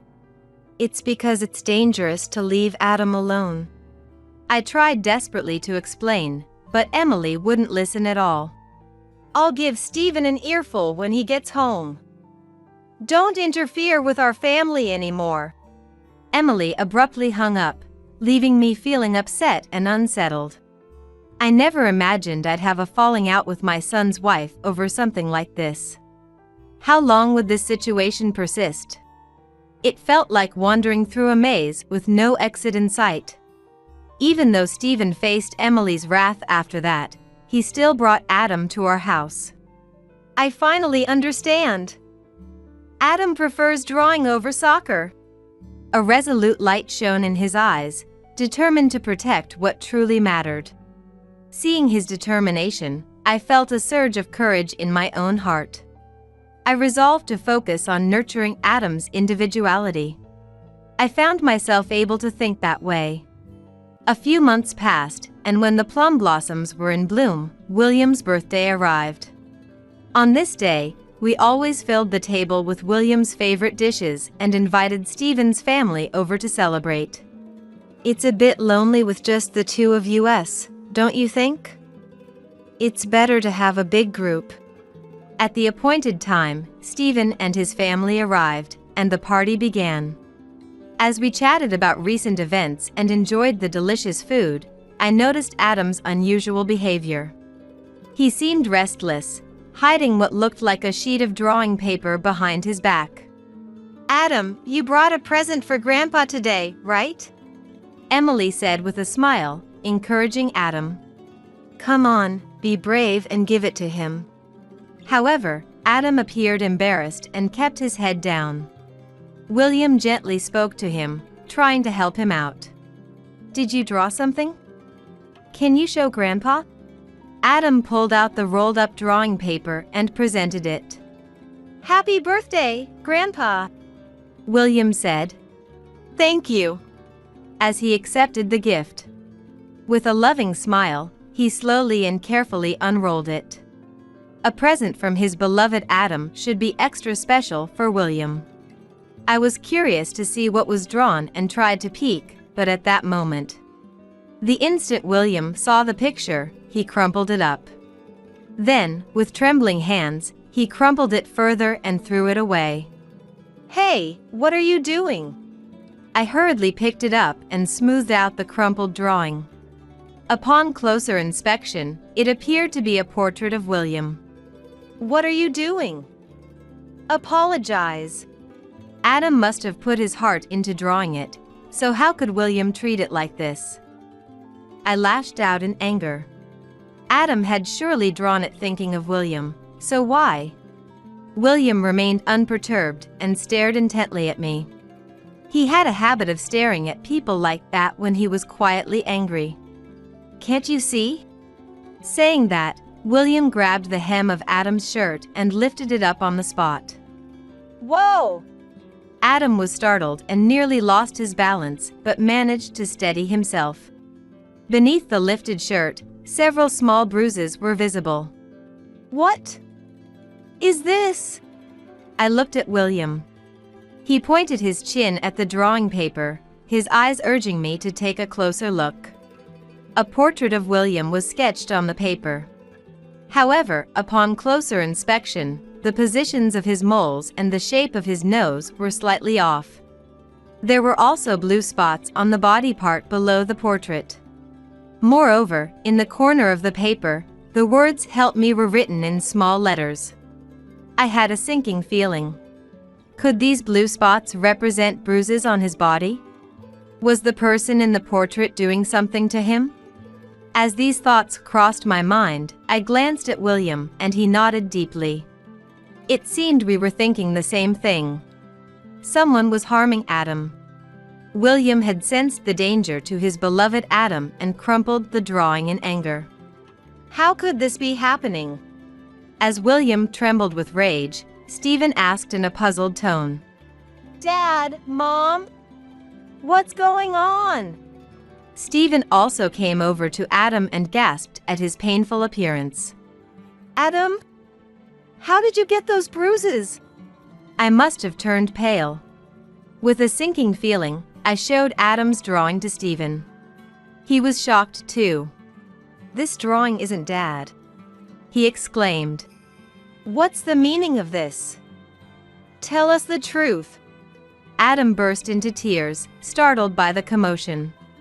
Seeing this, Emily rushed over and hugged Adam protectively, saying, Stop it! Those bruises are from soccer practice. Mommy is a liar. For the first time, he rejected Emily and pulled away from her arms. You and the coach bullied me. Stephen, William, and I were all confused. I don't even know the person in the portrait. Mommy made me draw it. After saying this in one breath, Adam started crying again, wailing loudly. Emily, looking flustered, stammered. Well, you see. While all this was happening, Adam revealed everything, bit by bit. Emily had instructed him to draw a portrait of Grandpa for the birthday party. However, the person in the photo she showed him was an unfamiliar man. When he refused, saying he didn't want to draw it, she insisted that he draw that man's portrait. He was told that this was his new grandpa and was ordered to give the drawing to William at today's birthday party. After hearing everything, the gazes of William, Stephen, and myself all converged on Emily at once. Everyone's eyes were demanding an explanation, asking what was going on. When Emily realized that everyone there was on Adam's side, she sighed in resignation. I found someone else to be his new father. I wanted him to think of this man as his dad. Him? You mean you were cheating? I had already decided to be with him. She spoke in a flat tone, a malicious smile playing on her lips. Emily said that she deeply resented the fact that William and I were seeing Adam. She thought that we were taking him away from her. You two love Adam so much. I thought that if you were rejected by your grandson, it would hurt you. She had intended to brainwash him into believing that her new boyfriend was his father. Then, by making him reject his grandparents, she wanted to laugh at the sight of us being hurt by him. If Adam rejected us with his own words, she could also blame it on him. And she had planned to use that as an excuse to ask for a divorce. However, Adam had not accepted Emily's boyfriend to the extent that she had hoped. This was something that even Emily hadn't anticipated. That's why this plan failed. Seriously, what a useless child. She glared at him resentfully. I don't need any of you here. With those words, she stormed out. Only Stephen chased after her. Emily, wait! What do you mean, you're going to be with your boyfriend? But a few minutes later, he returned, looking dejected. Emily had jumped into a passing taxi and sped away. Later, a text message arrived on his phone. I'm going back to my parents' house. That was all it said, so he had turned back. In that case, let's contact Emily's parents and have them keep an eye on her. At William's suggestion, Stephen nodded in agreement. A few days later, on a day that was warm for the season, almost spring-like, they called Emily over to the house for a discussion. The four of us, William, Stephen, Emily, and I, were gathered in the living room. I want you to take a look at this. Stephen tossed an envelope containing documents onto the table. It was a report from the private investigator he had hired to look into Emily's activities. Ever since Adam started attending soccer club, Emily's appearance had gradually begun to change. At first, we didn't pay much attention to it. However, Stephen became suspicious when she frequently visited beauty salons and changed her makeup. What was even more decisive was when he accidentally saw her exchanges on her smartphone. The person she was talking to wasn't a friend or acquaintance, but a man he didn't know at all. I was shaken when I saw messages like "I want to see you again" and "I like you" with heart marks. Stephen said in a cold manner. Looking at the investigation results, it turned out that the man was a coach from the soccer club. Emily stared at the documents without trying to hide anything.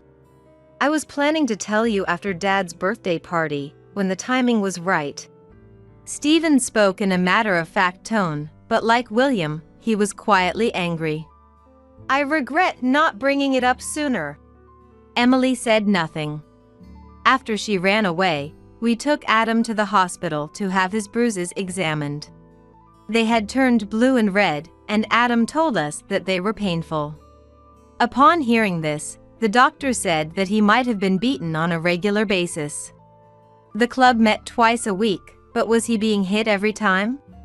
Or was he being hit by Emily while practicing at home? Adam kept his mouth shut and didn't say anything. Emily, were you the one who told Adam to keep quiet? I would never do such a thing. I'm so disappointed in you, bullying Adam while having an affair behind our backs. But I just wanted to blow off some steam. That's why. Don't give me that nonsense. Scolded by Stephen, Emily hung her head powerlessly as he thrust divorce papers at her.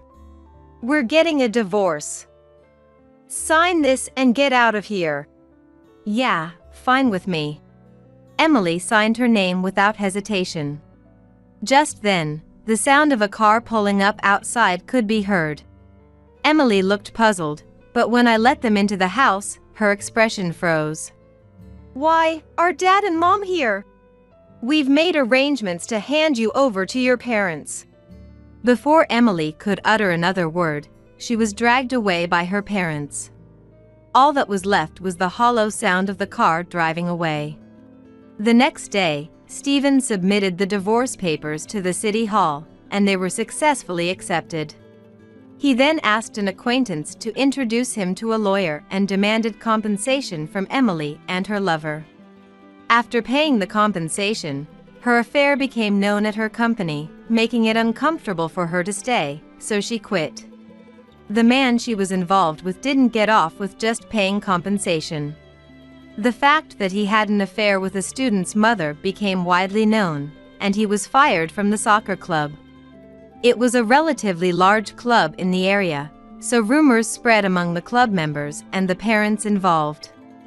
The former coach became unemployed, and even after getting together with Emily, he is dependent on her for support. She is the one supporting him, working herself to the bone as a supermarket cashier and such. Occasionally, we receive messages from her saying, "I want to see Adam." Both Stephen and I have decided to ignore those messages. She has been served with a restraining order to stay away from Adam. We probably won't respond for about 6 months. Stephen sold the house he had bought and moved in with Adam. Adam is now living with William and me. Dad, Grandpa, look. Oh my. That's Grandpa, isn't it? Let me see. Adam proudly unfolded the finished drawing to show us. On the paper, William's smiling face was drawn large. The positions of the moles and the shape of the nose were just like William's.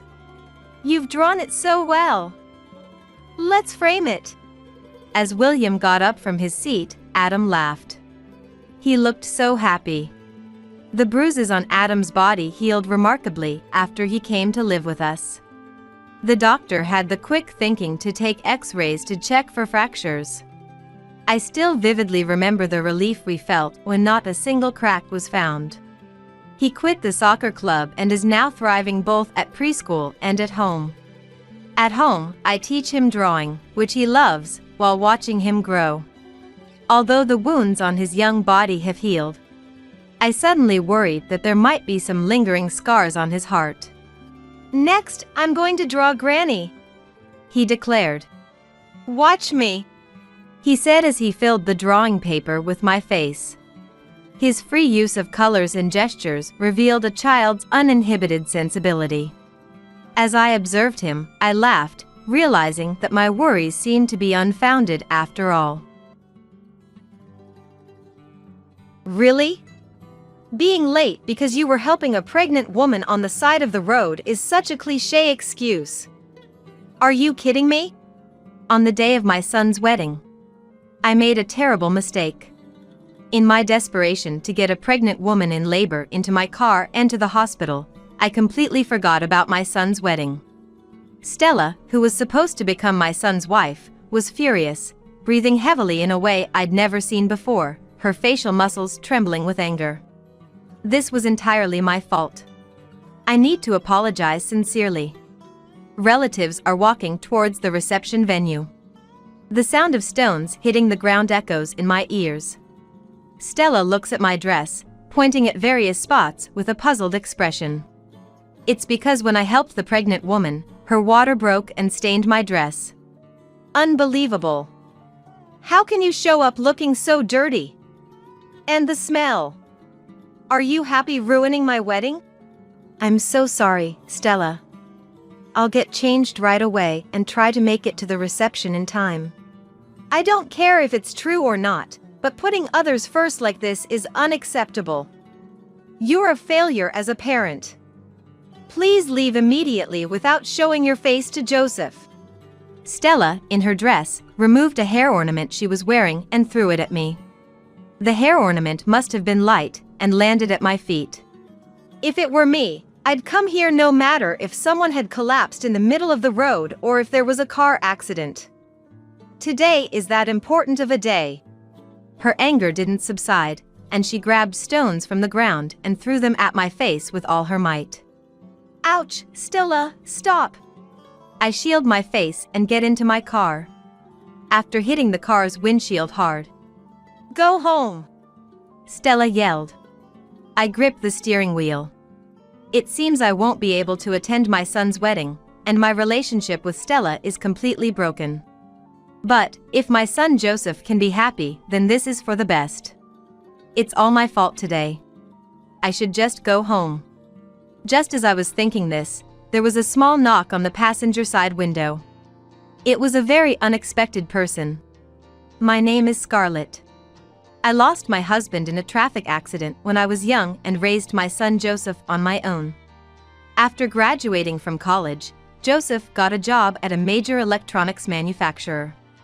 Finally, standing on his own 2 feet, he is now dating a woman he met at a party.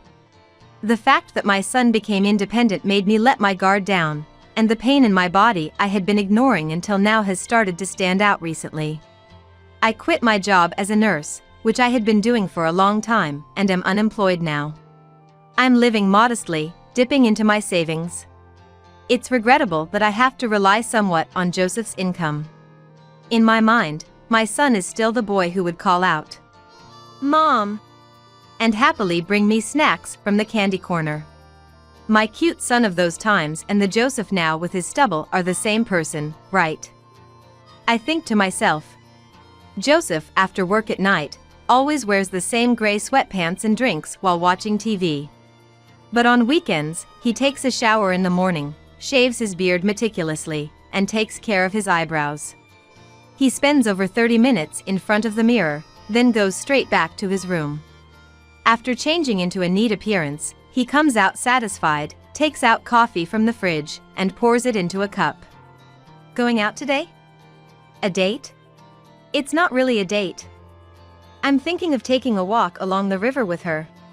After drinking the coffee heartily enough that I can hear it going down his throat, he brushes his teeth and then hurries off to meet his girlfriend. I take the newspaper out of the mailbox, pull out today's flyers, and put on my glasses. Now, which supermarket has the best deals today? Ever since I got married, it has been my daily routine to check the flyers like this every morning. Meat from this supermarket, vegetables from that one. After marking some flyers with a red pen, I suddenly tilt my head. Dressing up just for a walk. Does she really enjoy that? Joseph never wastes money unnecessarily, perhaps because I always nag him about saving money. As a child, he showed no interest in toys or video games, instead drawing on the back of newspaper flyers every day. Even his pencils and paints were hand-me-downs from a neighbor. Yet, Joseph never complained and seemed happy drawing every day. That day, I was cleaning from the morning, and by mid-afternoon, the doorbell rang. Who could it be? I wondered, opening the door to find Joseph standing there. What is it? Why did you ring the doorbell? Mom. There's someone I want you to meet. With a slightly embarrassed expression, Joseph introduced a young woman wearing a white dress standing behind him. Her slender, delicate arms suited the white dress perfectly. Despite it being the middle of winter, the woman, dressed in just a thin dress and a lace shawl, looked as beautiful as a fairy. Hello. My name is Stella. I'm dating Joseph. It's nice to meet you. The woman who introduced herself as Stella greeted me with a clear voice and a lovely smile. Joseph then said to Stella, "Please, come in," and led her to the living room. As I was looking for some snacks to serve them, Joseph came into the kitchen, so I playfully tapped his head. "If you were going to bring someone, you should have told me. I'm completely unprepared when you just show up like this." "Eh? Oh, sorry. Stella didn't want to tell you about coming over because she wanted to see our home as it is." "As it is, huh? I'm relieved I cleaned up in the morning." As we talked a bit, Joseph, with a serious look, told me he was considering marrying Stella. Joseph is over 30 now, and I had been bracing myself for a day like this to come. Still, the thought that the days of just mom and son might be coming to an end. It makes my heart ache a bit. Suddenly, Joseph's mobile phone rang, and he excused himself saying, "Sorry. It's a call from work," and left the room. Left alone with Stella, we chatted about trivial things until Stella pointed at a painting of the sea on the wall drawn by Joseph. "Is that one drawn by Joseph?" "Yes, it is. It's a bit see-through on the back because it's drawn on the back of a flyer, but it's a nice painting, isn't it?" Stella stood up to take a closer look at the painting Joseph had made. A blue sea and a blue sky. Nothing else, just an expanse of sea painted entirely with blue paint. The blue sea spread out with just blue, and in the blue sky, 2 small clouds floated. Joseph and I went to the beach for a swim just once when he was a child. I explained to Stella that this was a painting of the sea from that time. After silently staring at the painting for a while, Stella sat down quietly in front of me and said, "This painting is very sad." "Eh? Really? Oh, I always thought it was a happy painting of us playing at the beach." "Is that so? Normally, if you go to the beach, wouldn't you draw yourself swimming?" Stella said this to me as if making a clear statement. In this painting of the sea, there is only the blue sky and the blue sea. She declared that surely there were no happy memories of the beach, just a record of the first time seeing the sea captured in the painting. And on a flyer, no less.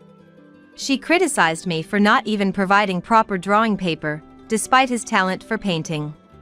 "Joseph is a wonderful person. You should have given him a richer life. He has talent in his painting, and you are surely the one who crushed it." "That's not. Joseph never said he wanted to study painting seriously. I thought it was just a hobby. Surely he understood from a young age that the household was poor. Being raised in a single-parent home must have been hard for Joseph." Stella took out a clean white handkerchief from her bag and pressed it against her slightly moist eyes. Until Joseph returned from his call, Stella explained how Joseph has always been frugal. Listening to her, I was filled with remorse from the bottom of my heart. I was a saver, and I had instilled that in Joseph. Having been like this since childhood, perhaps Joseph, even as an adult, naturally practices it and is called a saver by everyone. Maybe Joseph had been complaining to Stella about not being able to afford luxuries as a child. Perhaps I was indeed a terrible mom, as Stella said. Joseph came back after finishing his call. Stella, as if forgetting all our previous conversation, asked if there was an old album of Joseph's childhood or something. While looking through the nostalgic old albums, Joseph and Stella talked happily about what photos to use for their wedding. Stella seems not to have a job and lives at her parents' house, helping with household chores. Thrifty Joseph and Stella, who lives with her parents, seem to make an effort not to spend money, often walking in the neighborhood park. Looking at photos of Joseph when he was young in the album. "We walked here the other day," she says with a gentle smile, truly angelic. A whole year was about to pass since our first meeting. Joseph and Stella continued to date smoothly, and from what I've heard, they got along well without any major arguments. Sometimes when they came to visit, Stella would look at the painting of the sea on the wall and murmur sadly, "Poor thing."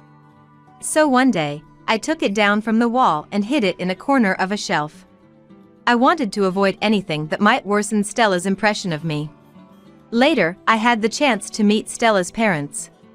Stella's parents seemed kind and gentle, impressed by how I had raised my son alone after losing my husband at a young age. Stella, not seeming amused, listened in silence. Even now, with the wedding imminent, a heavy atmosphere lingered between me and her. Then came the wedding day. The weather forecast promised clear skies all day. Blessed with fantastic weather, it was warm and pleasant despite being midwinter, with no wind. I managed to dress myself in a gown borrowed from a relative and wore sneakers to drive to the venue. I left home with more than an hour to spare.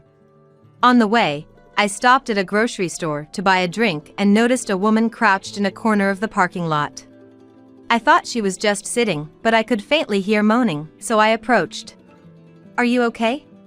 The woman sitting didn't respond to my voice. Instead, she was breathing heavily, desperately gripping the hem of her dress. I realized she was pregnant, and that she had just gone into labor. I was a nurse once, so I've seen this situation many times. In as calm a voice as I could muster, I smiled and said, "Can you get into my car? I'll take you to the hospital." The pregnant woman looked surprised, but then told me her regular doctor was at the city hospital. After laying her in the back seat, it seemed her water had broken, as amniotic fluid dripped down her thighs. I rushed back into the grocery store to buy a towel and wrapped it around her waist. After calling the hospital to inform them of her condition, I started driving. Lying down, she was contacting what seemed to be her husband on her mobile phone. I considered calling an ambulance, but decided driving her myself would be faster since the roads were clear. "It's okay, calm down. We'll be at the hospital soon. Just breathe deeply and try to relax. Let me know if you're cold, I can lend you my jacket or anything." In the car, I kept encouraging the pregnant woman. Upon reaching the hospital, I quickly handed her over to the medical staff waiting in the parking lot, and I felt a wave of exhaustion as the tension left me. After explaining the situation to the nurses, I was sitting in the waiting room resting and drinking juice, when two men approached me. They were the husband and father of the woman I had just helped. Both in suits, they must have been at work. They bowed repeatedly. "Thank you so much."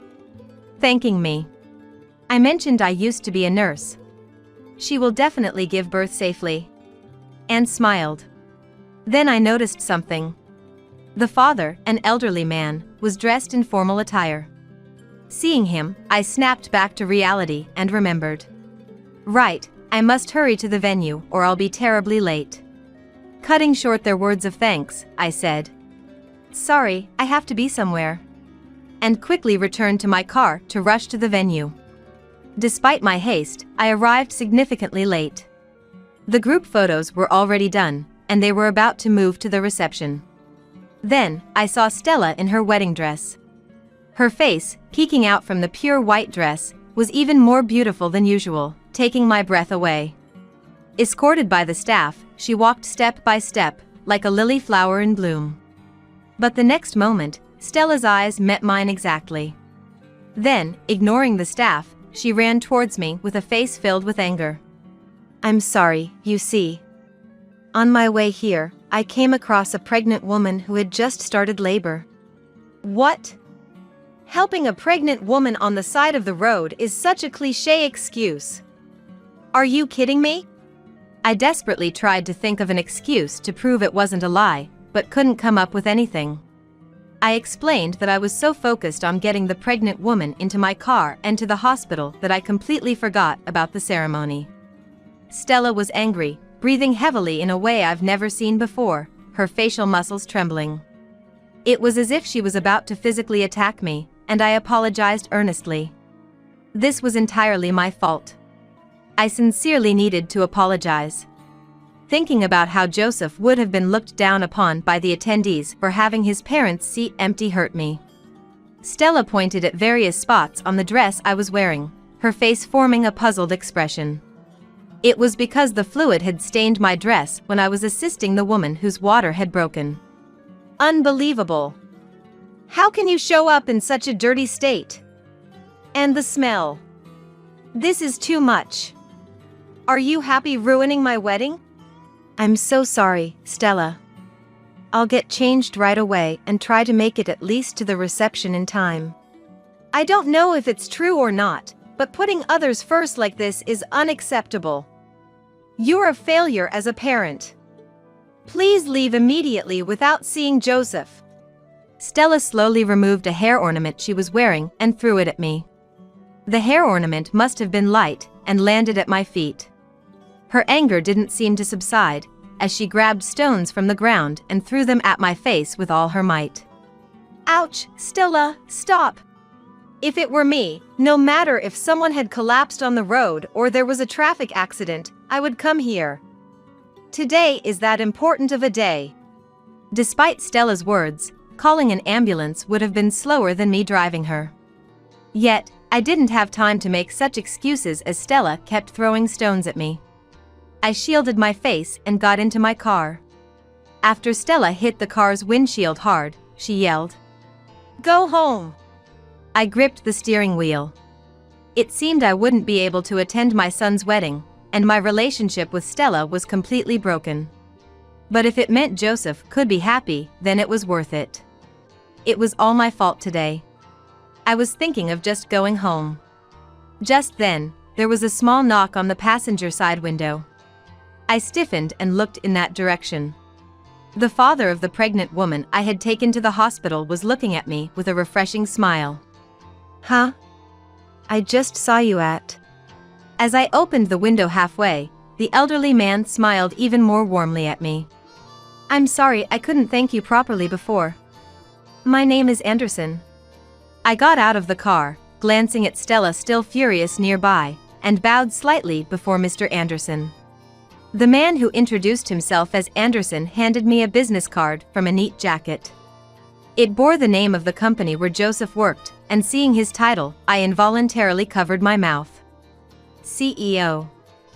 Are you the president of the company where Joseph works? Anderson smiled broadly and nodded. I had heard that Joseph's boss was coming, but I never imagined it would be the president himself. I admired Joseph's boldness for inviting him, but this wasn't the time for that. "I'm embarrassed you had to see such a scene." As I apologized to Mr. Anderson, he shook his head and looked towards Stella. "I was on my way to the ceremony when I got a call that my pregnant daughter had gone into labor and was taken to the hospital." "I'm sorry for being late, Ms. Bride." No. If there was such a situation, being late is understandable." Is that so? "I'm sorry, but your voice was a bit loud and it reached me. She is a savior to my daughter. I truly regret that her kindness caused you inconvenience." But Mr. Anderson continued that he was more angry than sorry. Mr. Anderson said with a stern expression and tone that I had helped his daughter, who couldn't even call for help because she was in labor. That even the hospital was impressed with how quickly I acted, saying that calling an ambulance wouldn't have been fast enough and could have been dangerous. And that he couldn't forgive anyone who would insult a person who had saved someone dear to him. Stella's face turned pale, and she was speechless. Soon, perhaps worried that the bride had not arrived yet, Joseph hurried over.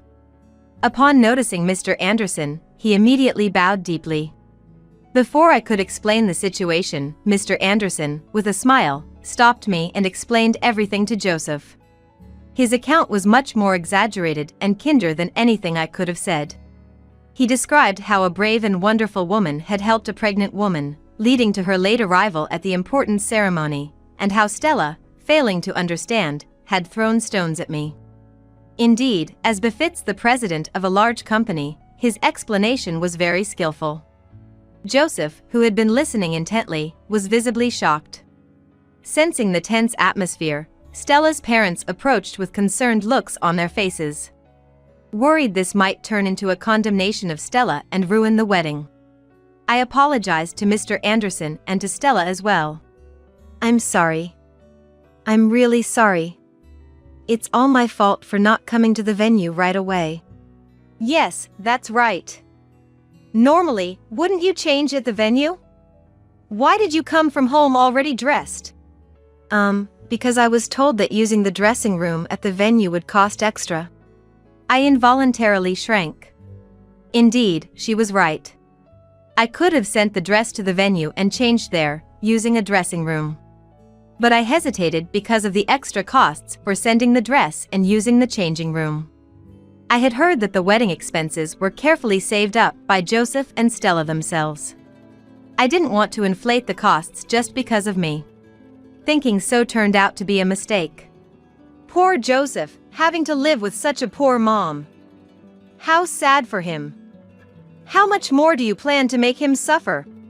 My vision went white, and I placed a hand on my forehead and looked up at the sky. What a blue sky. What a perfect wedding it could have been, had I not been late. As I nearly collapsed, a large hand supported me from behind. Joseph firmly gripped my shoulder, staring at Stella. His eyes were not those of the kind son I knew, but rather cold. Mom was very good at saving money, making sacrifices so that I could attend university without needing student loans. I'm very grateful. Joseph.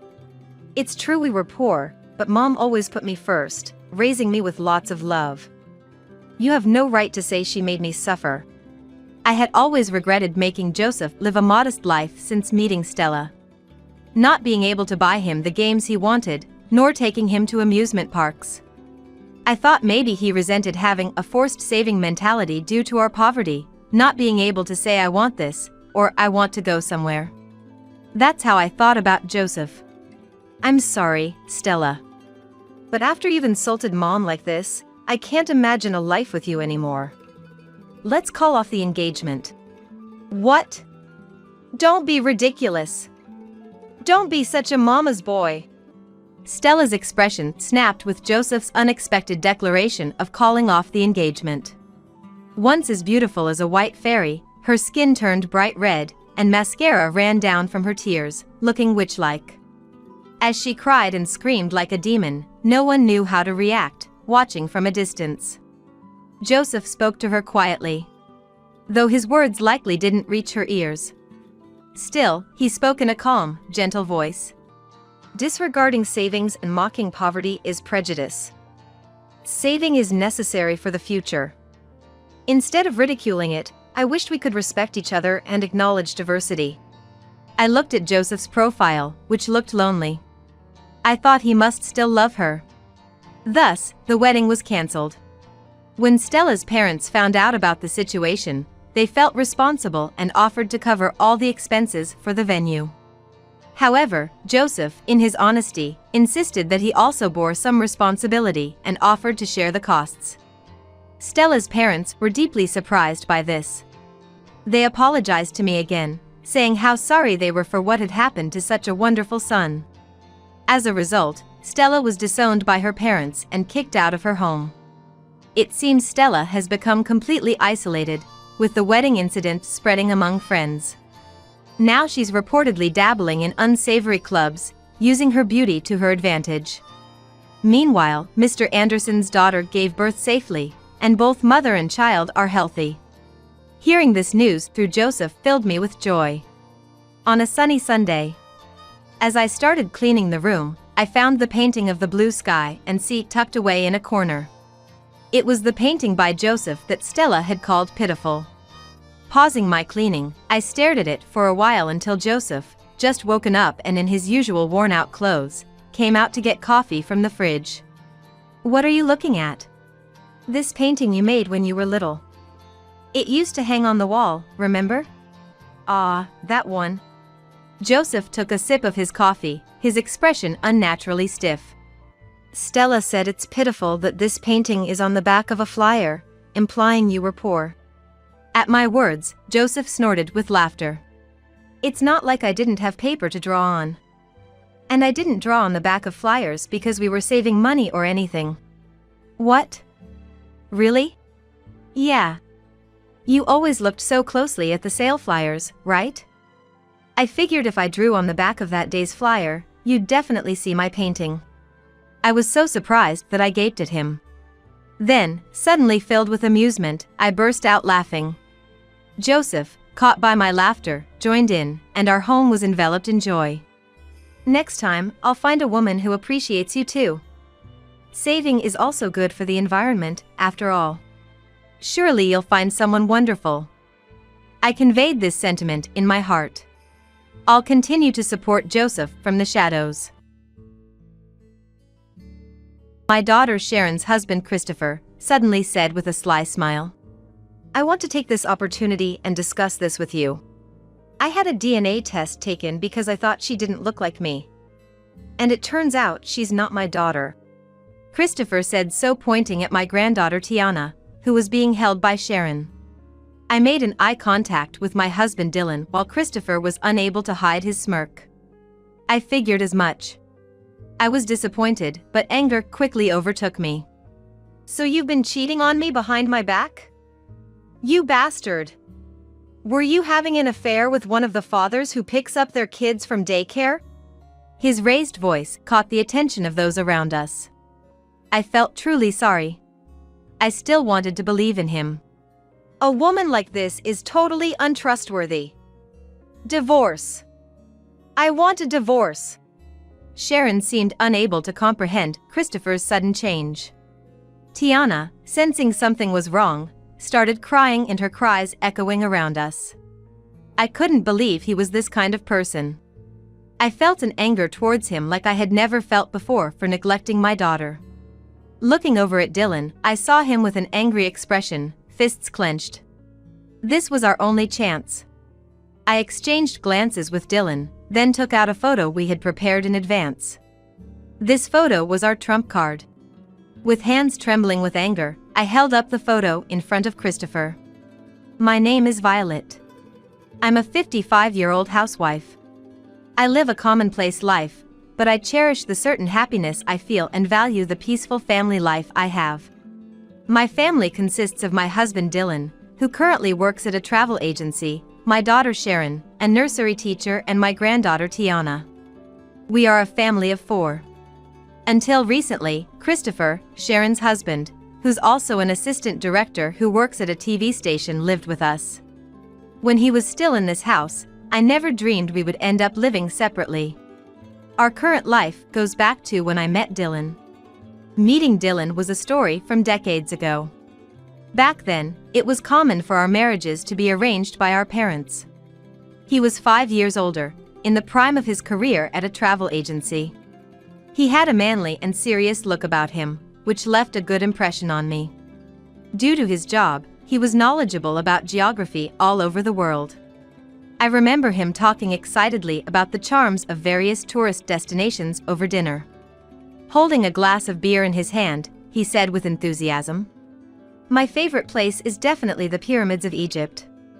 It's what I recommend most to customers. The pyramids, made of limestone, used to shine white, reflecting the sun when they were first built." His carefree smile, like a little boy, stirred something in my heart. Seeing him like that, I wanted to sit next to him and hear more. "I would love for you to take me to your recommended places, Dylan." To that he responded with a smile. "Leave it to me." That's how we hit it off, starting a relationship with marriage in mind. Dylan was busy with work, but he always made time for me. His experience in a travel agency showed in how perfectly he planned our dates and trips. I wanted to walk through life with this man. After a few months of dating, I was convinced that we could make a married life work. "Please marry me.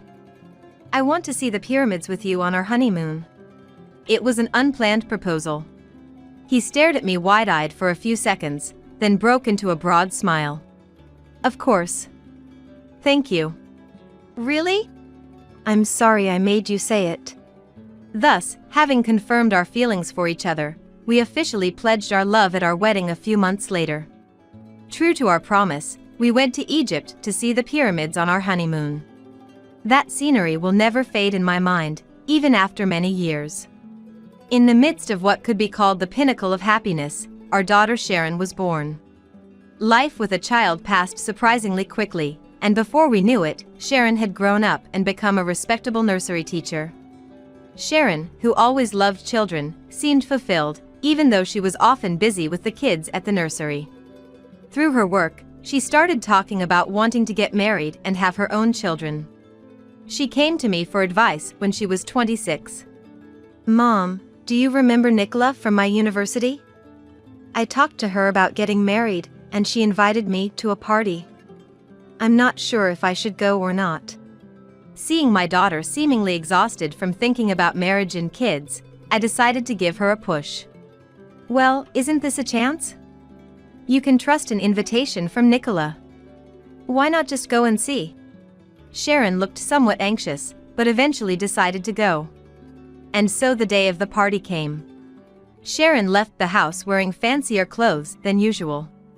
Her makeup, different from her normal style, seemed to be done with extra effort. Dylan and I had dinner alone for the first time in a while. As we ate, Dylan seemed restless. What's wrong? Wasn't the dinner good? I asked half-jokingly, and Dylan replied awkwardly.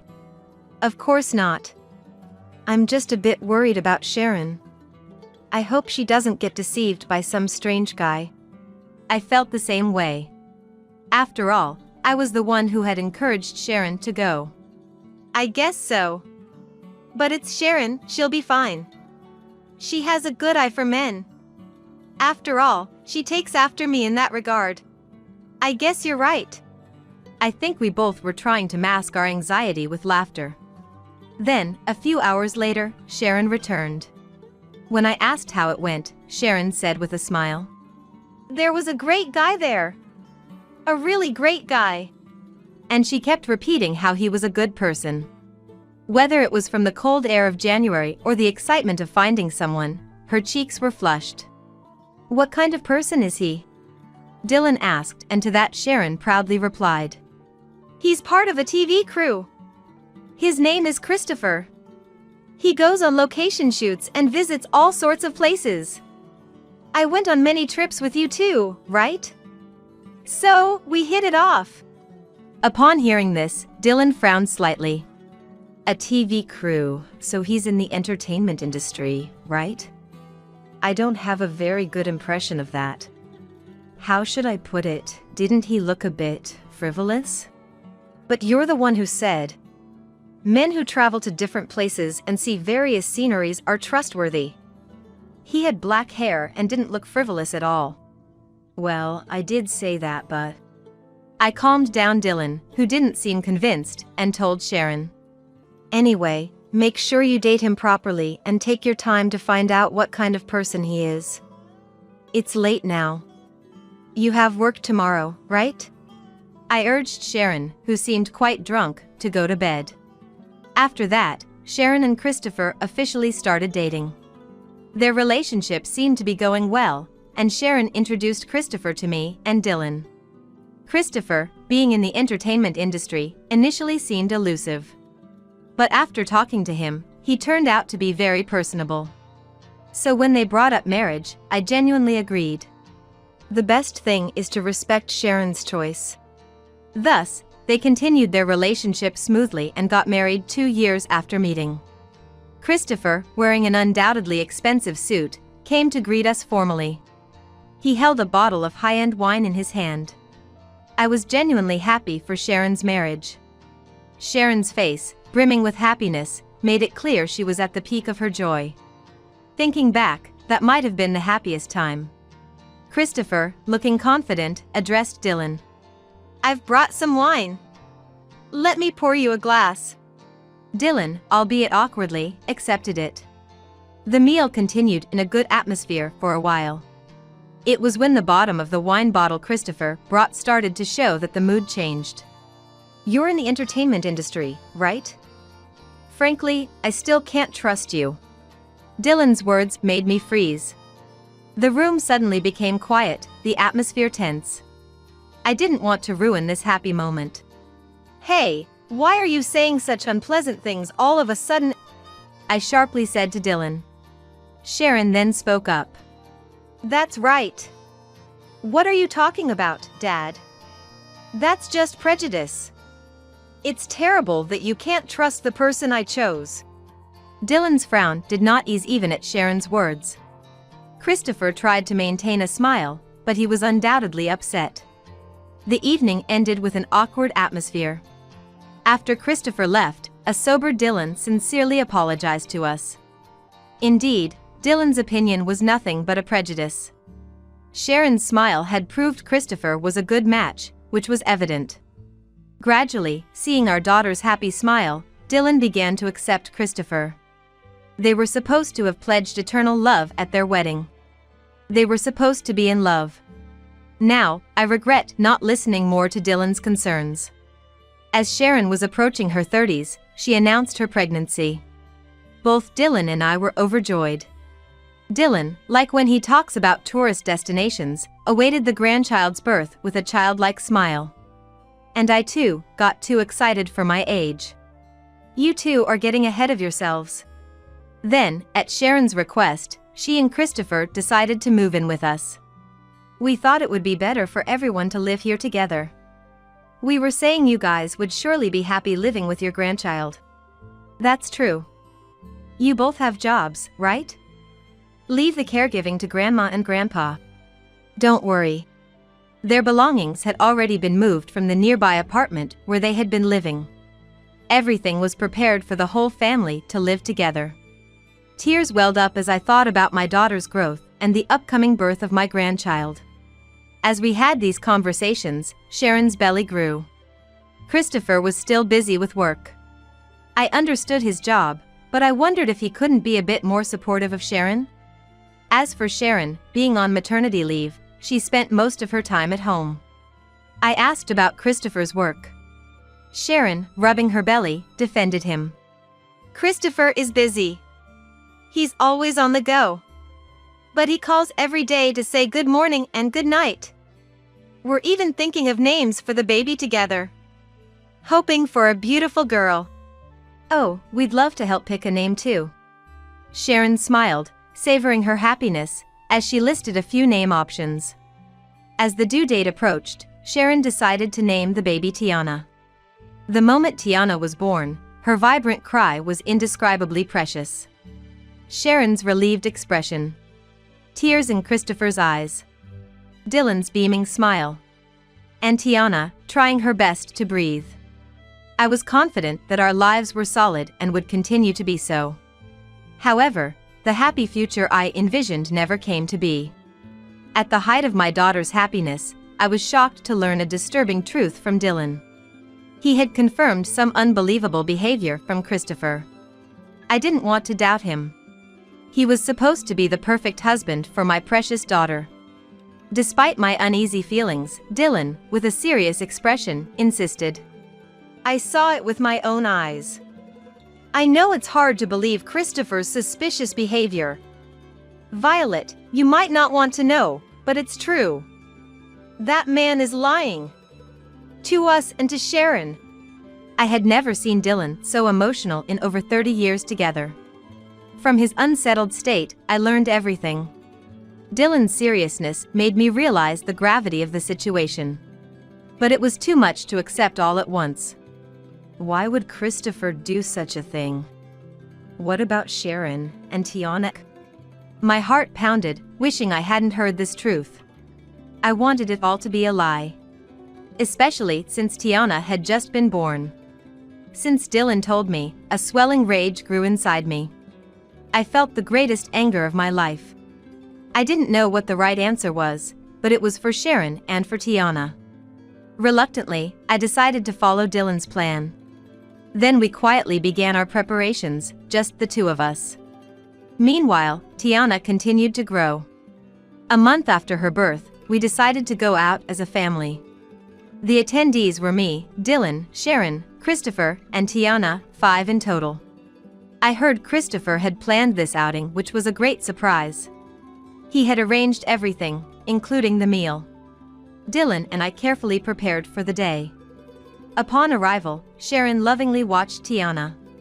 After taking a family photo with Tiana at the center, I wished for these peaceful days to continue.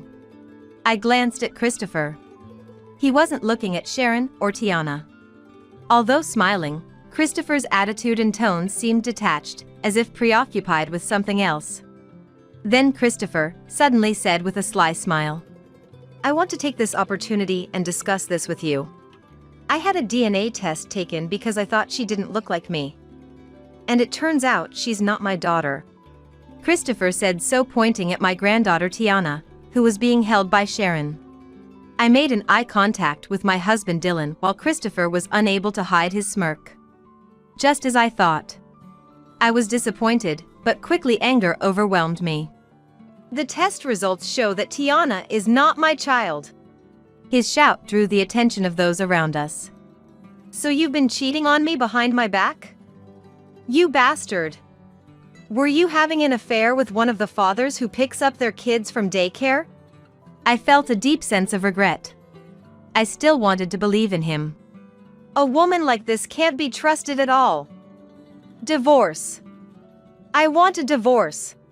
Sharon seemed unable to comprehend Christopher's sudden change.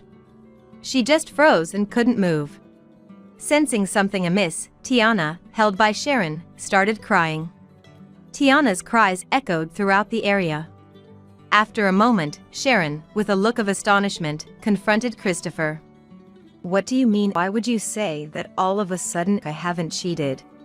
Christopher answered with a smug look. You say you haven't cheated, but can you provide any concrete evidence right now? I can't provide that, but I really haven't. Ah, so you're making excuses. I have irrefutable evidence here. Saying this, Christopher showed us the DNA test results and a divorce application. The test results indicated that there was no proof of a parent-child relationship between Christopher and Tiana. Half of the divorce application was already filled out. He had prepared all this. Sharon, faced with this evidence, couldn't say anything, her face on the verge of tears.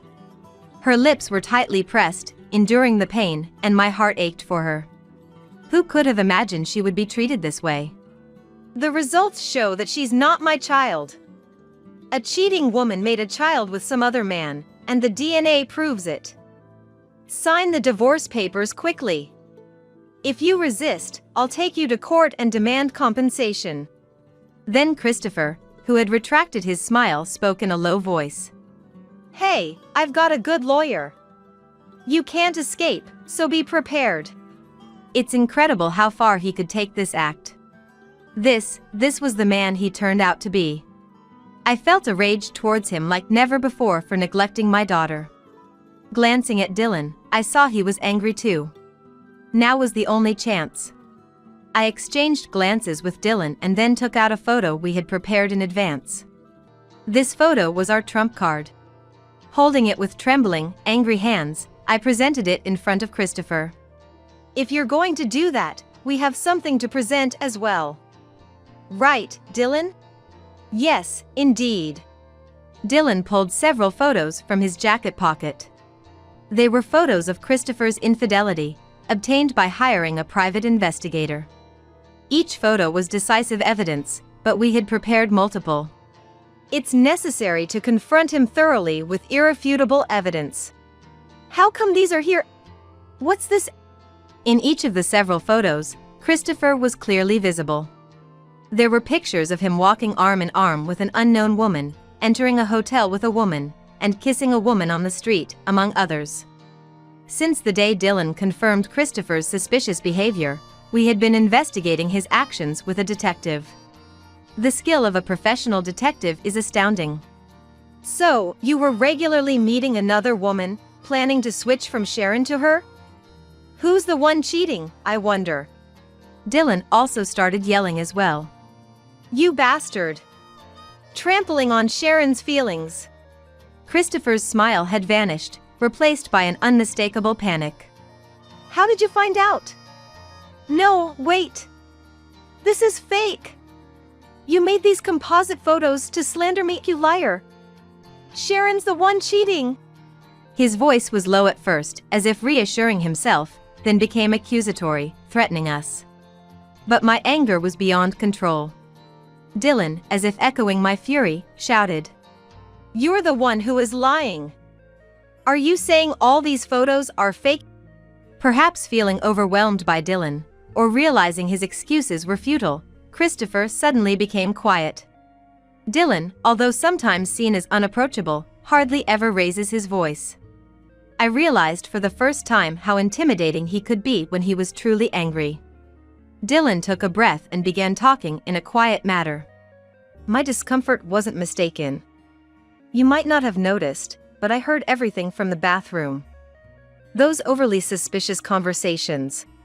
Things like I'll manage the separation smoothly or help me forge the DNA report. I didn't intend to listen, but such conversations are obviously strange.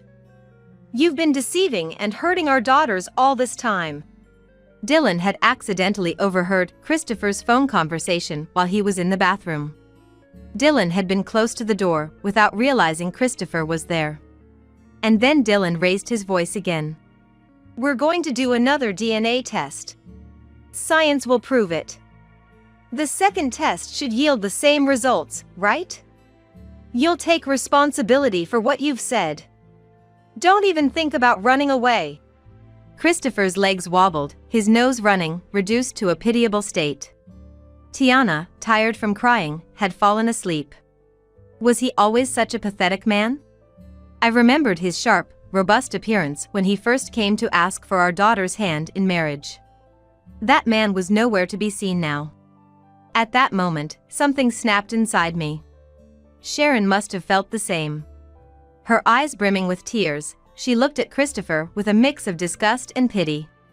I rubbed Sharon's back. I wanted to believe in you, if only I could. I sighed heavily, but now that the truth was revealed, Christopher could only apologize.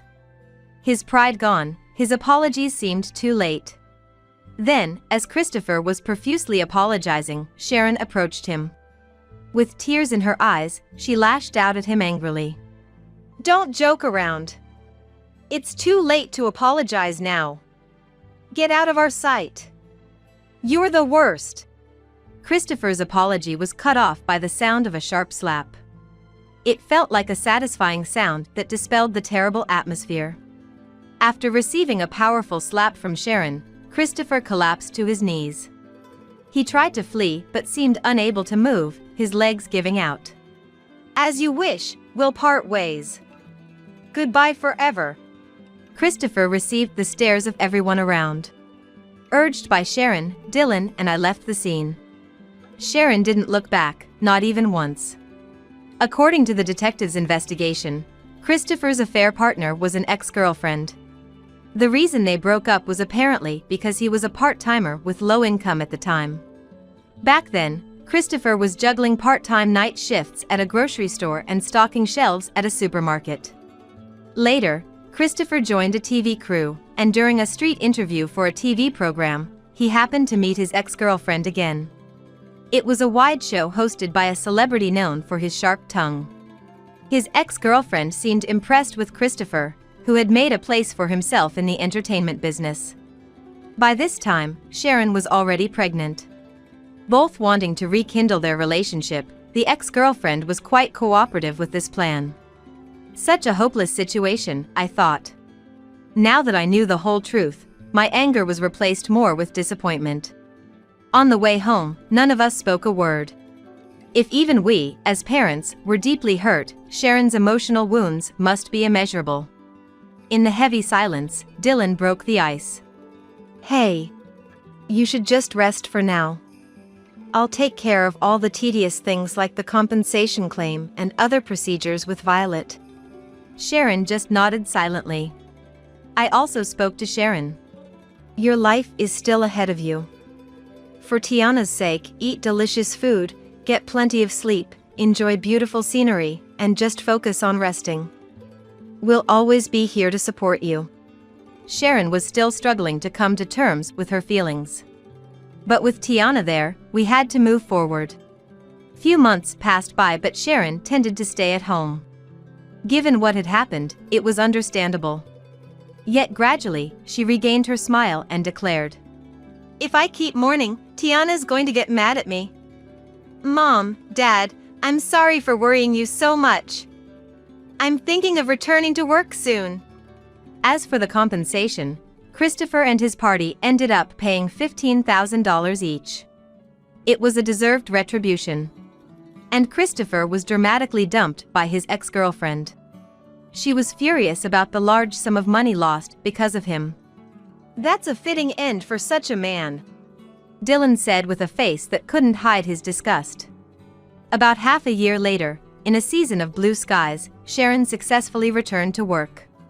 Worried, I secretly visited her workplace. My concerns were unnecessary, as I saw Sharon lively and happily working surrounded by children.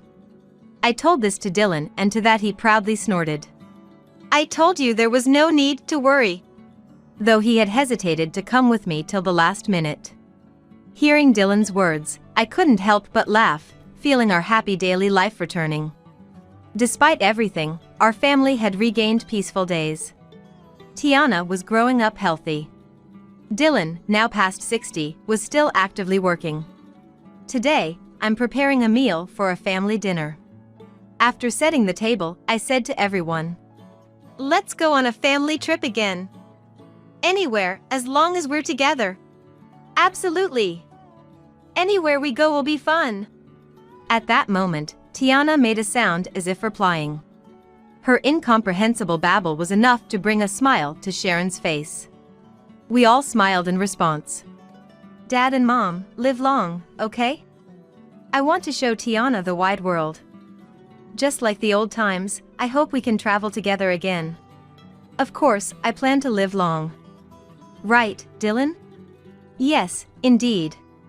Maybe it's time to cut back on the alcohol." Dylan went to put the beer he had prepared back in the fridge. I too thought about starting walking myself to stay healthy. With these 4 people, I felt like we could do anything. I want to continue spending my days in this house, unchanged. Because I know there is certain happiness here. My name is Monica.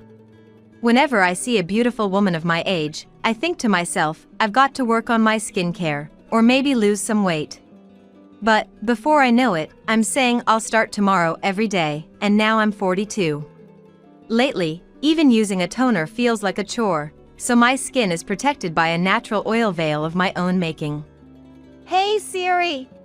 Tell me how to fix my lazy nature and become like Anne Hathaway by just sleeping." Today, I want to share a story from back when I was still all about self-improvement. Please listen. It happened about 15 years ago. I had been married to my husband Andy for 2 years, but we were still very much in honeymoon mode. That's because Andy had to go on a business trip alone just 6 months into our marriage. He was selected as a temporary replacement because the person originally meant to go fell ill. I wanted to scream, "Don't disrupt our newlywed life." But being a junior employee, he couldn't disobey his superiors. I wanted to go with him, but we had just married and still had our condo lease. Breaking the lease for a short assignment and then having to find a new place seemed too much. After discussing it, we decided it would be more trouble to go together for such a short time. We can manage being apart. So, just 6 months into our marriage, we ended up living separately. Finally, after about half a year, Andy's solo trip ended, and we could live together again. Finally, we can spend time together.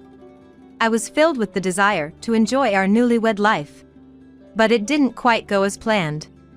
Originally, when Andy had to go on his business trip, my mother-in-law, Violet, got angry.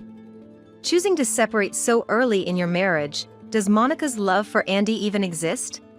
She started visiting our house frequently to check up on us.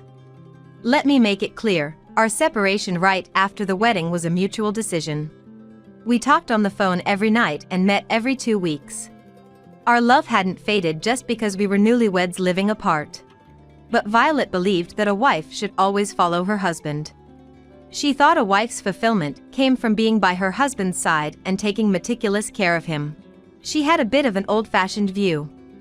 It seemed more like Violet wanted to do these things rather than being asked by her husband. To me, she looked like a self-satisfied, overbearing wife. Because of this, during Andy's business trip, Monica is probably cheating on Andy by not going with him. Violet had such misunderstandings. Andy tried hard to clear up these misunderstandings, so our relationship on the surface was fine. But Violet seemed to have grown to dislike me for letting her son go on his own. Given this background, Violet frequently came to our house for what she called daughter-in-law's work check. In short, it was to see if I was properly managing the household and treating Andy right. I wasn't doing anything wrong, so she could look all she wanted. If that would earn her trust, then so be it. First, she would come over unannounced and immediately start inspecting the bathroom and shower, looking for any dirt. A single hair or eyelash out of place meant I failed. She would yell at me if there was even a slight water stain on the shower mirror. How can it be spotless every day when it's used daily? I wanted to shout, I work too, you know? But I had to endure. Then the fridge was checked. If it didn't have Andy's favorite foods, she'd get mad. Once, fearing Violet's surprise checks, I kept donuts, Andy's favorite, in stock daily. Andy was happy eating them, but he ended up gaining weight, resembling a donut himself. That couldn't be good. If I did everything Violet said, Andy might end up with lifestyle diseases. Realizing the danger, I stopped keeping sweets in the house. Hang in there, Andy, until you lose some weight. But when Violet noticed the donuts were gone, she labeled me as cruel for not letting a tired Andy eat his favorite foods. I understood why Andy said he lost weight when he lived alone. Only I could extend Andy's life. Furthermore, if Violet found leftovers from last night's dinner in the fridge, she got angry. If you can't even manage portion sizes, that's just basic. But we're a newlywed couple and not that wealthy. Andy and I, both working, talked it over. Let's cook meals in bulk to save on household chores. And Andy finally suggested that. With his unpredictable working hours, Andy could hardly participate in housework. I believed it was fine for whoever could do it to handle it, so I didn't mind. I was more worried about Andy overexerting himself and getting sick. But Andy proposed this idea. I don't want all the burden to fall on Monica. He said so. We explained all this to Violet, and when Andy spoke, she stayed silent. But when it was just the two of us, she started saying all sorts of things as if her emotions were exploding. Andy told me I could ignore Violet's words, and even said I didn't have to let her into our house. But I couldn't do that. Whenever Violet came over, she was always waiting at the entrance when I returned from my part-time job. Additionally, she seemed to have become friendly with the neighbors her age, so when I saw them chatting and smiling. Look, she's back. Ah, Monica, I was waiting for you. I just couldn't choose not to let Violet in. Moreover, Violet told the neighbors, I'm helping because my son's wife can't do any housework. So, from the outside world, our household looked like a kind mother-in-law and a clueless, incompetent daughter-in-law of the modern times. Violet seemed pleased with the situation.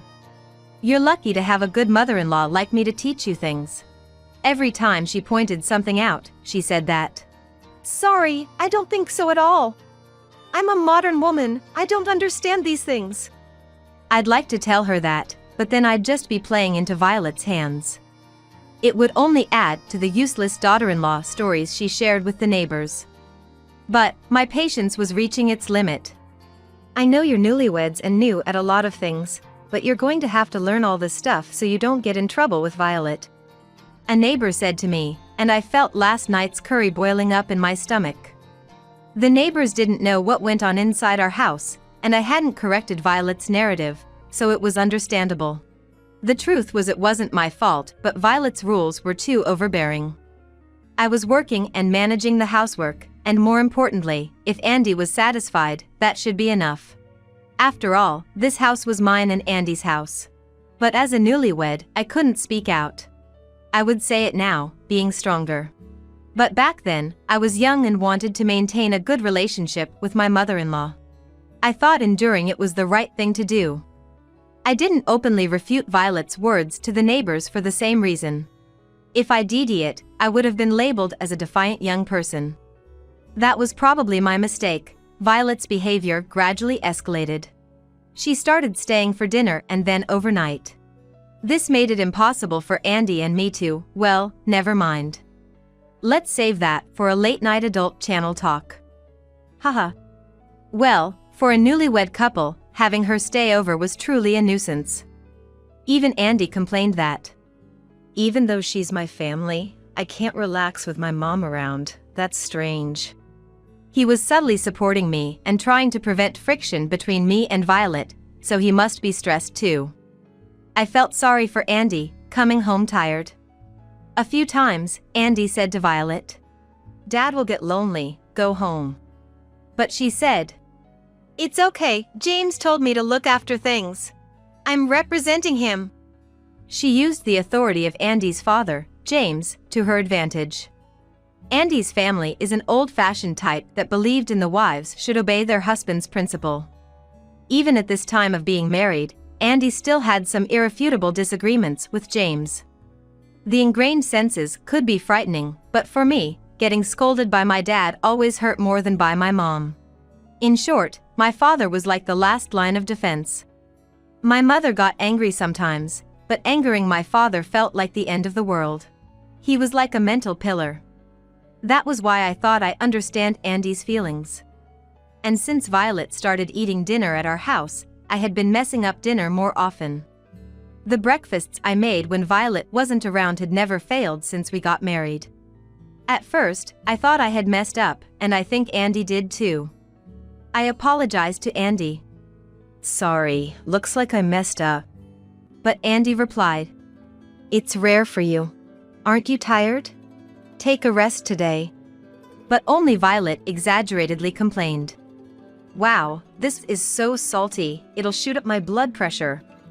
I thought it was salty too, and the taste could raise blood pressure, so I honestly apologized. But soon I started to wonder, was I failing so often? Even when the taste seemed fine during cooking, it would be too sweet or too salty at dinner.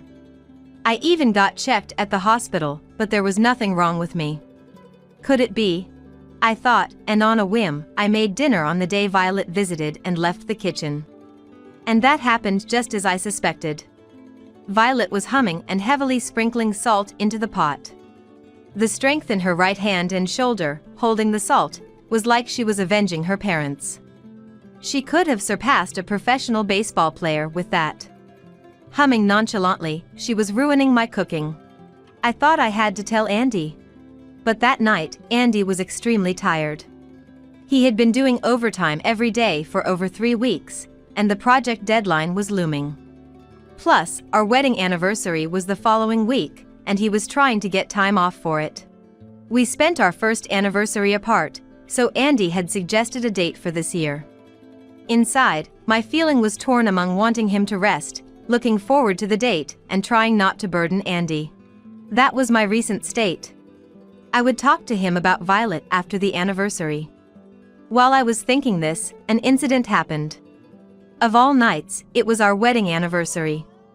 True to his word, Andy took the day off and took me on a date. He wanted my homemade dinner, so when we got back home after the date, There she was. At the front door, that person was. "It's your wedding anniversary today, right? I made dinner," Violet said, showing Tupperware from her bag. As I thought, uh-oh. And looked at Andy, he looked the most resigned. But we couldn't be so cruel as to send away someone who brought food. Andy seemed to be resigned to it too. "Eat and then go home today." He said that and opened the front door. I was so looking forward to coming home with Andy and having dinner. Now the entrance looked like the gates of hell. "God, please protect us." Violet entered the living room, happily opened the Tupperware, and ordered me to get the dishes. Wanting her to leave quickly, I moved promptly and obediently. Andy seemed to feel the same and helped, but Violet said, "You sit down. You're the star today." And she moved the chair at the table to make Andy sit. "Wait, what day is this? Isn't the wedding anniversary about the couple? Why is an outsider taking charge?" But I stayed quiet. Of course, it was to send her home quickly. We should work emotionlessly like a robot, eat dinner, and send Violet home. That was the mission for us as a couple. Let's do this. What Violet prepared was Andy's favorite meatloaf and sides. Seeing this, I again thought, oh. Noticing my face, Andy asked me, "What's wrong?" "Well, I doubled up. You like meat dishes, so I was preparing a steak with premium meat." I honestly told that. Then Violet exclaimed, "Oh, premium meat. Great. Cook it quickly." Of course, I hadn't prepared a portion for Violet, but she seemed eager to eat. However, saying no, wait, would just extend the time with Violet in a lecture. I'd rather avoid that at all costs. I should have kept quiet. Despair filled my heart as I reluctantly began preparing the steak. "Here you go," I said as I placed the cooked meat on the table. I had other side dishes in mind, but for today, this would be enough. So, I gave my steak to Violet and thought I'd just eat her brought meatloaf and sides. Thank you. This is special for you, Monica. I made it just for you, always working so hard." With a big smile, Violet pulled out a large Tupperware from her bag. Looking inside, at first glance, it seemed like a meatloaf drenched in gravy sauce, but on closer inspection, something was off. It was strangely red and shiny. Wait. Raw meat? What is this, so mysterious and unknown?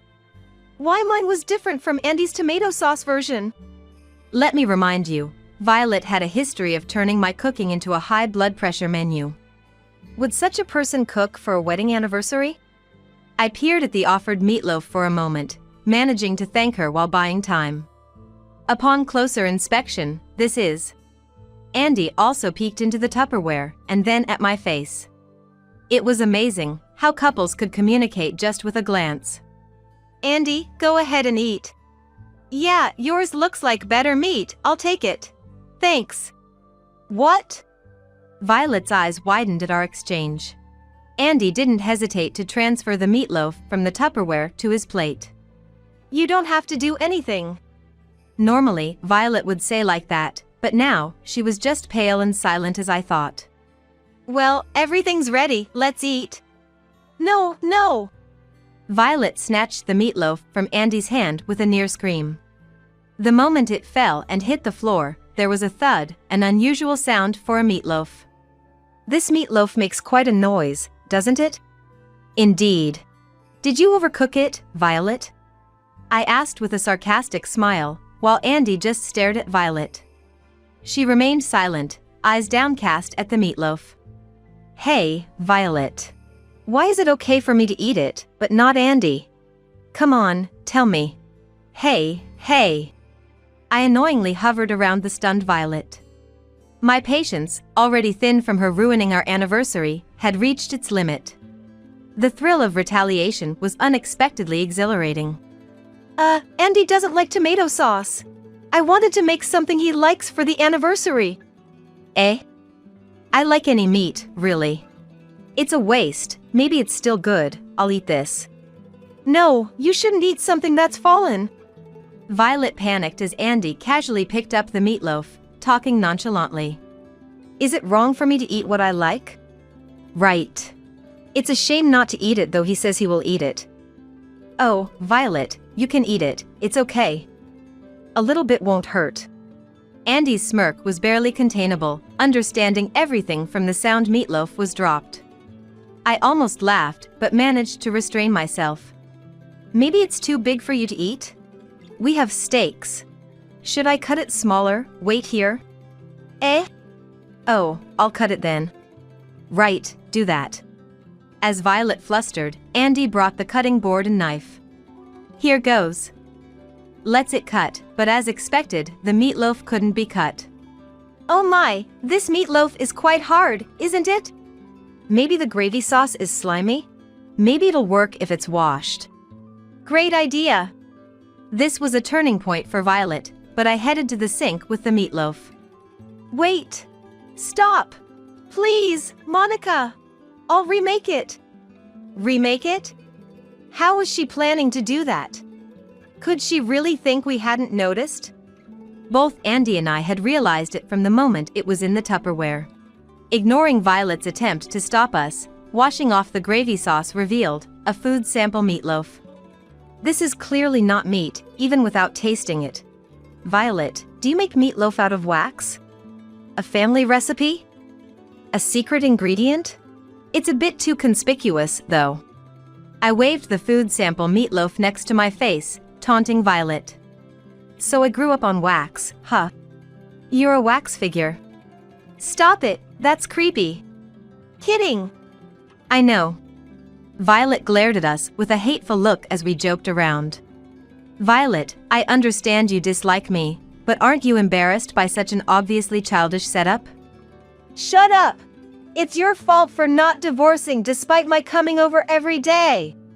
So, I had no idea that she was hoping for a divorce. After all, both Andy and I, though annoyed by Violet, still loved each other. We never even considered divorce, so we didn't raid into Violet's intentions. We only thought about how to get her to leave quickly or how she was a nuisance. Now that I think about it, Violet's method to push for a divorce was incredibly inefficient. You could have just said so. I should have been clear too, like, Violet, you're annoying, stop adding salt to my cooking. Eh? Both Violet and Andy were surprised by this. The dinners were oddly sweet or salty, so I spied on Violet after cooking. And there she was, shaking salt like she was vanquishing something. Do you want to shorten your life that much? Violet turned bright red. She seemingly didn't expect that I had noticed. Sing that song again, please. You were humming, right? It was good. Violet glared at me with teary eyes as I egged her on. Humming or talking to oneself is most embarrassing when you know someone heard. Humming while ruining Monica's cooking. Andy glared at Violet. I can't believe it, I said, and then. Why would you go that far? Andy held his head. Mom, even if you do such things, I won't divorce. What's the point? You want me to suffer through a divorce I don't want? Violet looked at him in surprise by a pure question from Andy. No. It's undeniable, right? It's only because Monica is patient. Otherwise, I might have been divorced. It was a fair point. In that sense, I should be known as the patient daughter-in-law who endures Violet's unreasonable demands in the neighborhood. Enough. It's an important day, so please leave. Here, take your wax meatloaf as a souvenir. Wait, Andy. Violet clutched Andy's arm, trying to persuade him. Enough! I was really looking forward to today. I finally got a day off. I don't even have the energy to be angry anymore. You've been a nuisance every day, and now you ruined the day I worked so hard for. It's too much. Get out. Andy skillfully twisted his hand free from Violet's grip and pushed her out the front door. Violet wailed outside, but I no longer feared the neighbors' opinions. There was no turning back now. Andy seemed to feel the same, declaring a redo of our anniversary. He eagerly asked for my cooking. I laughed and replied, Sure. Violet's crying didn't bother us. Afterwards, due to complaints from the neighbors about the noise, Andy contacted James, who came to pick up Violet. Surprisingly, upon seeing Violet, James slapped her cheek.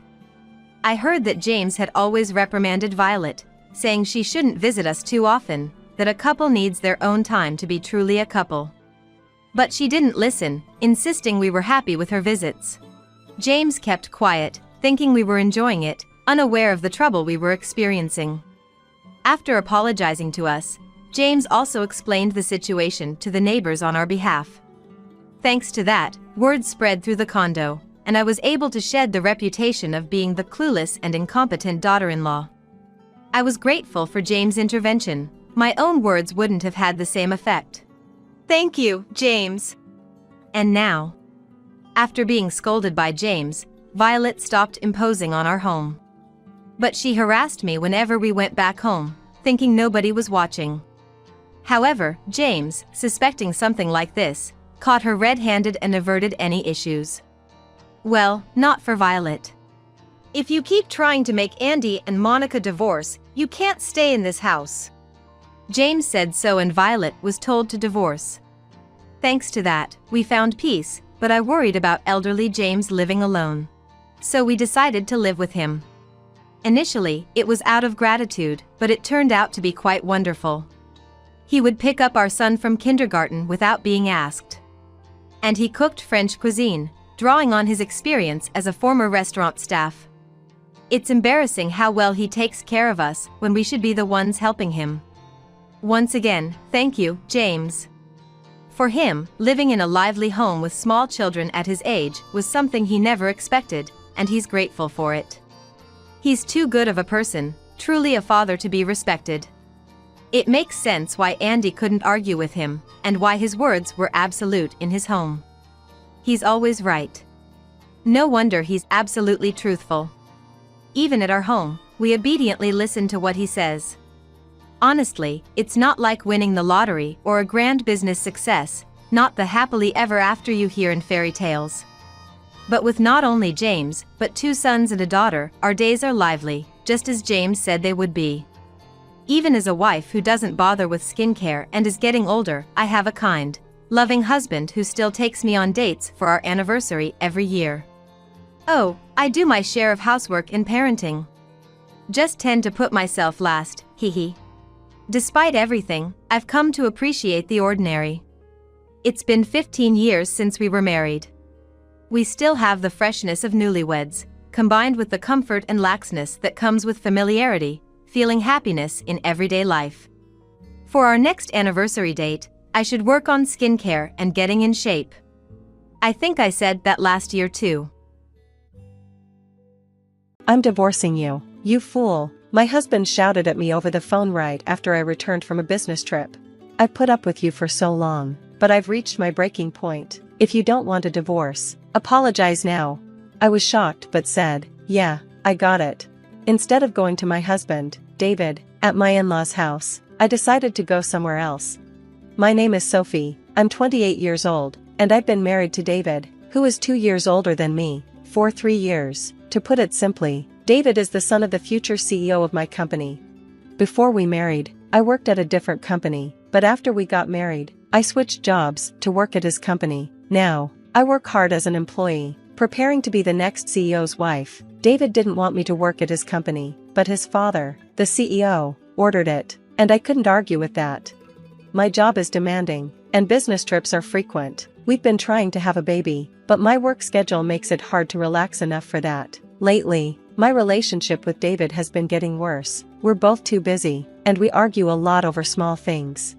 Just the other day, David yelled at me before I left for work. Sophie, why didn't you wake me up like I asked?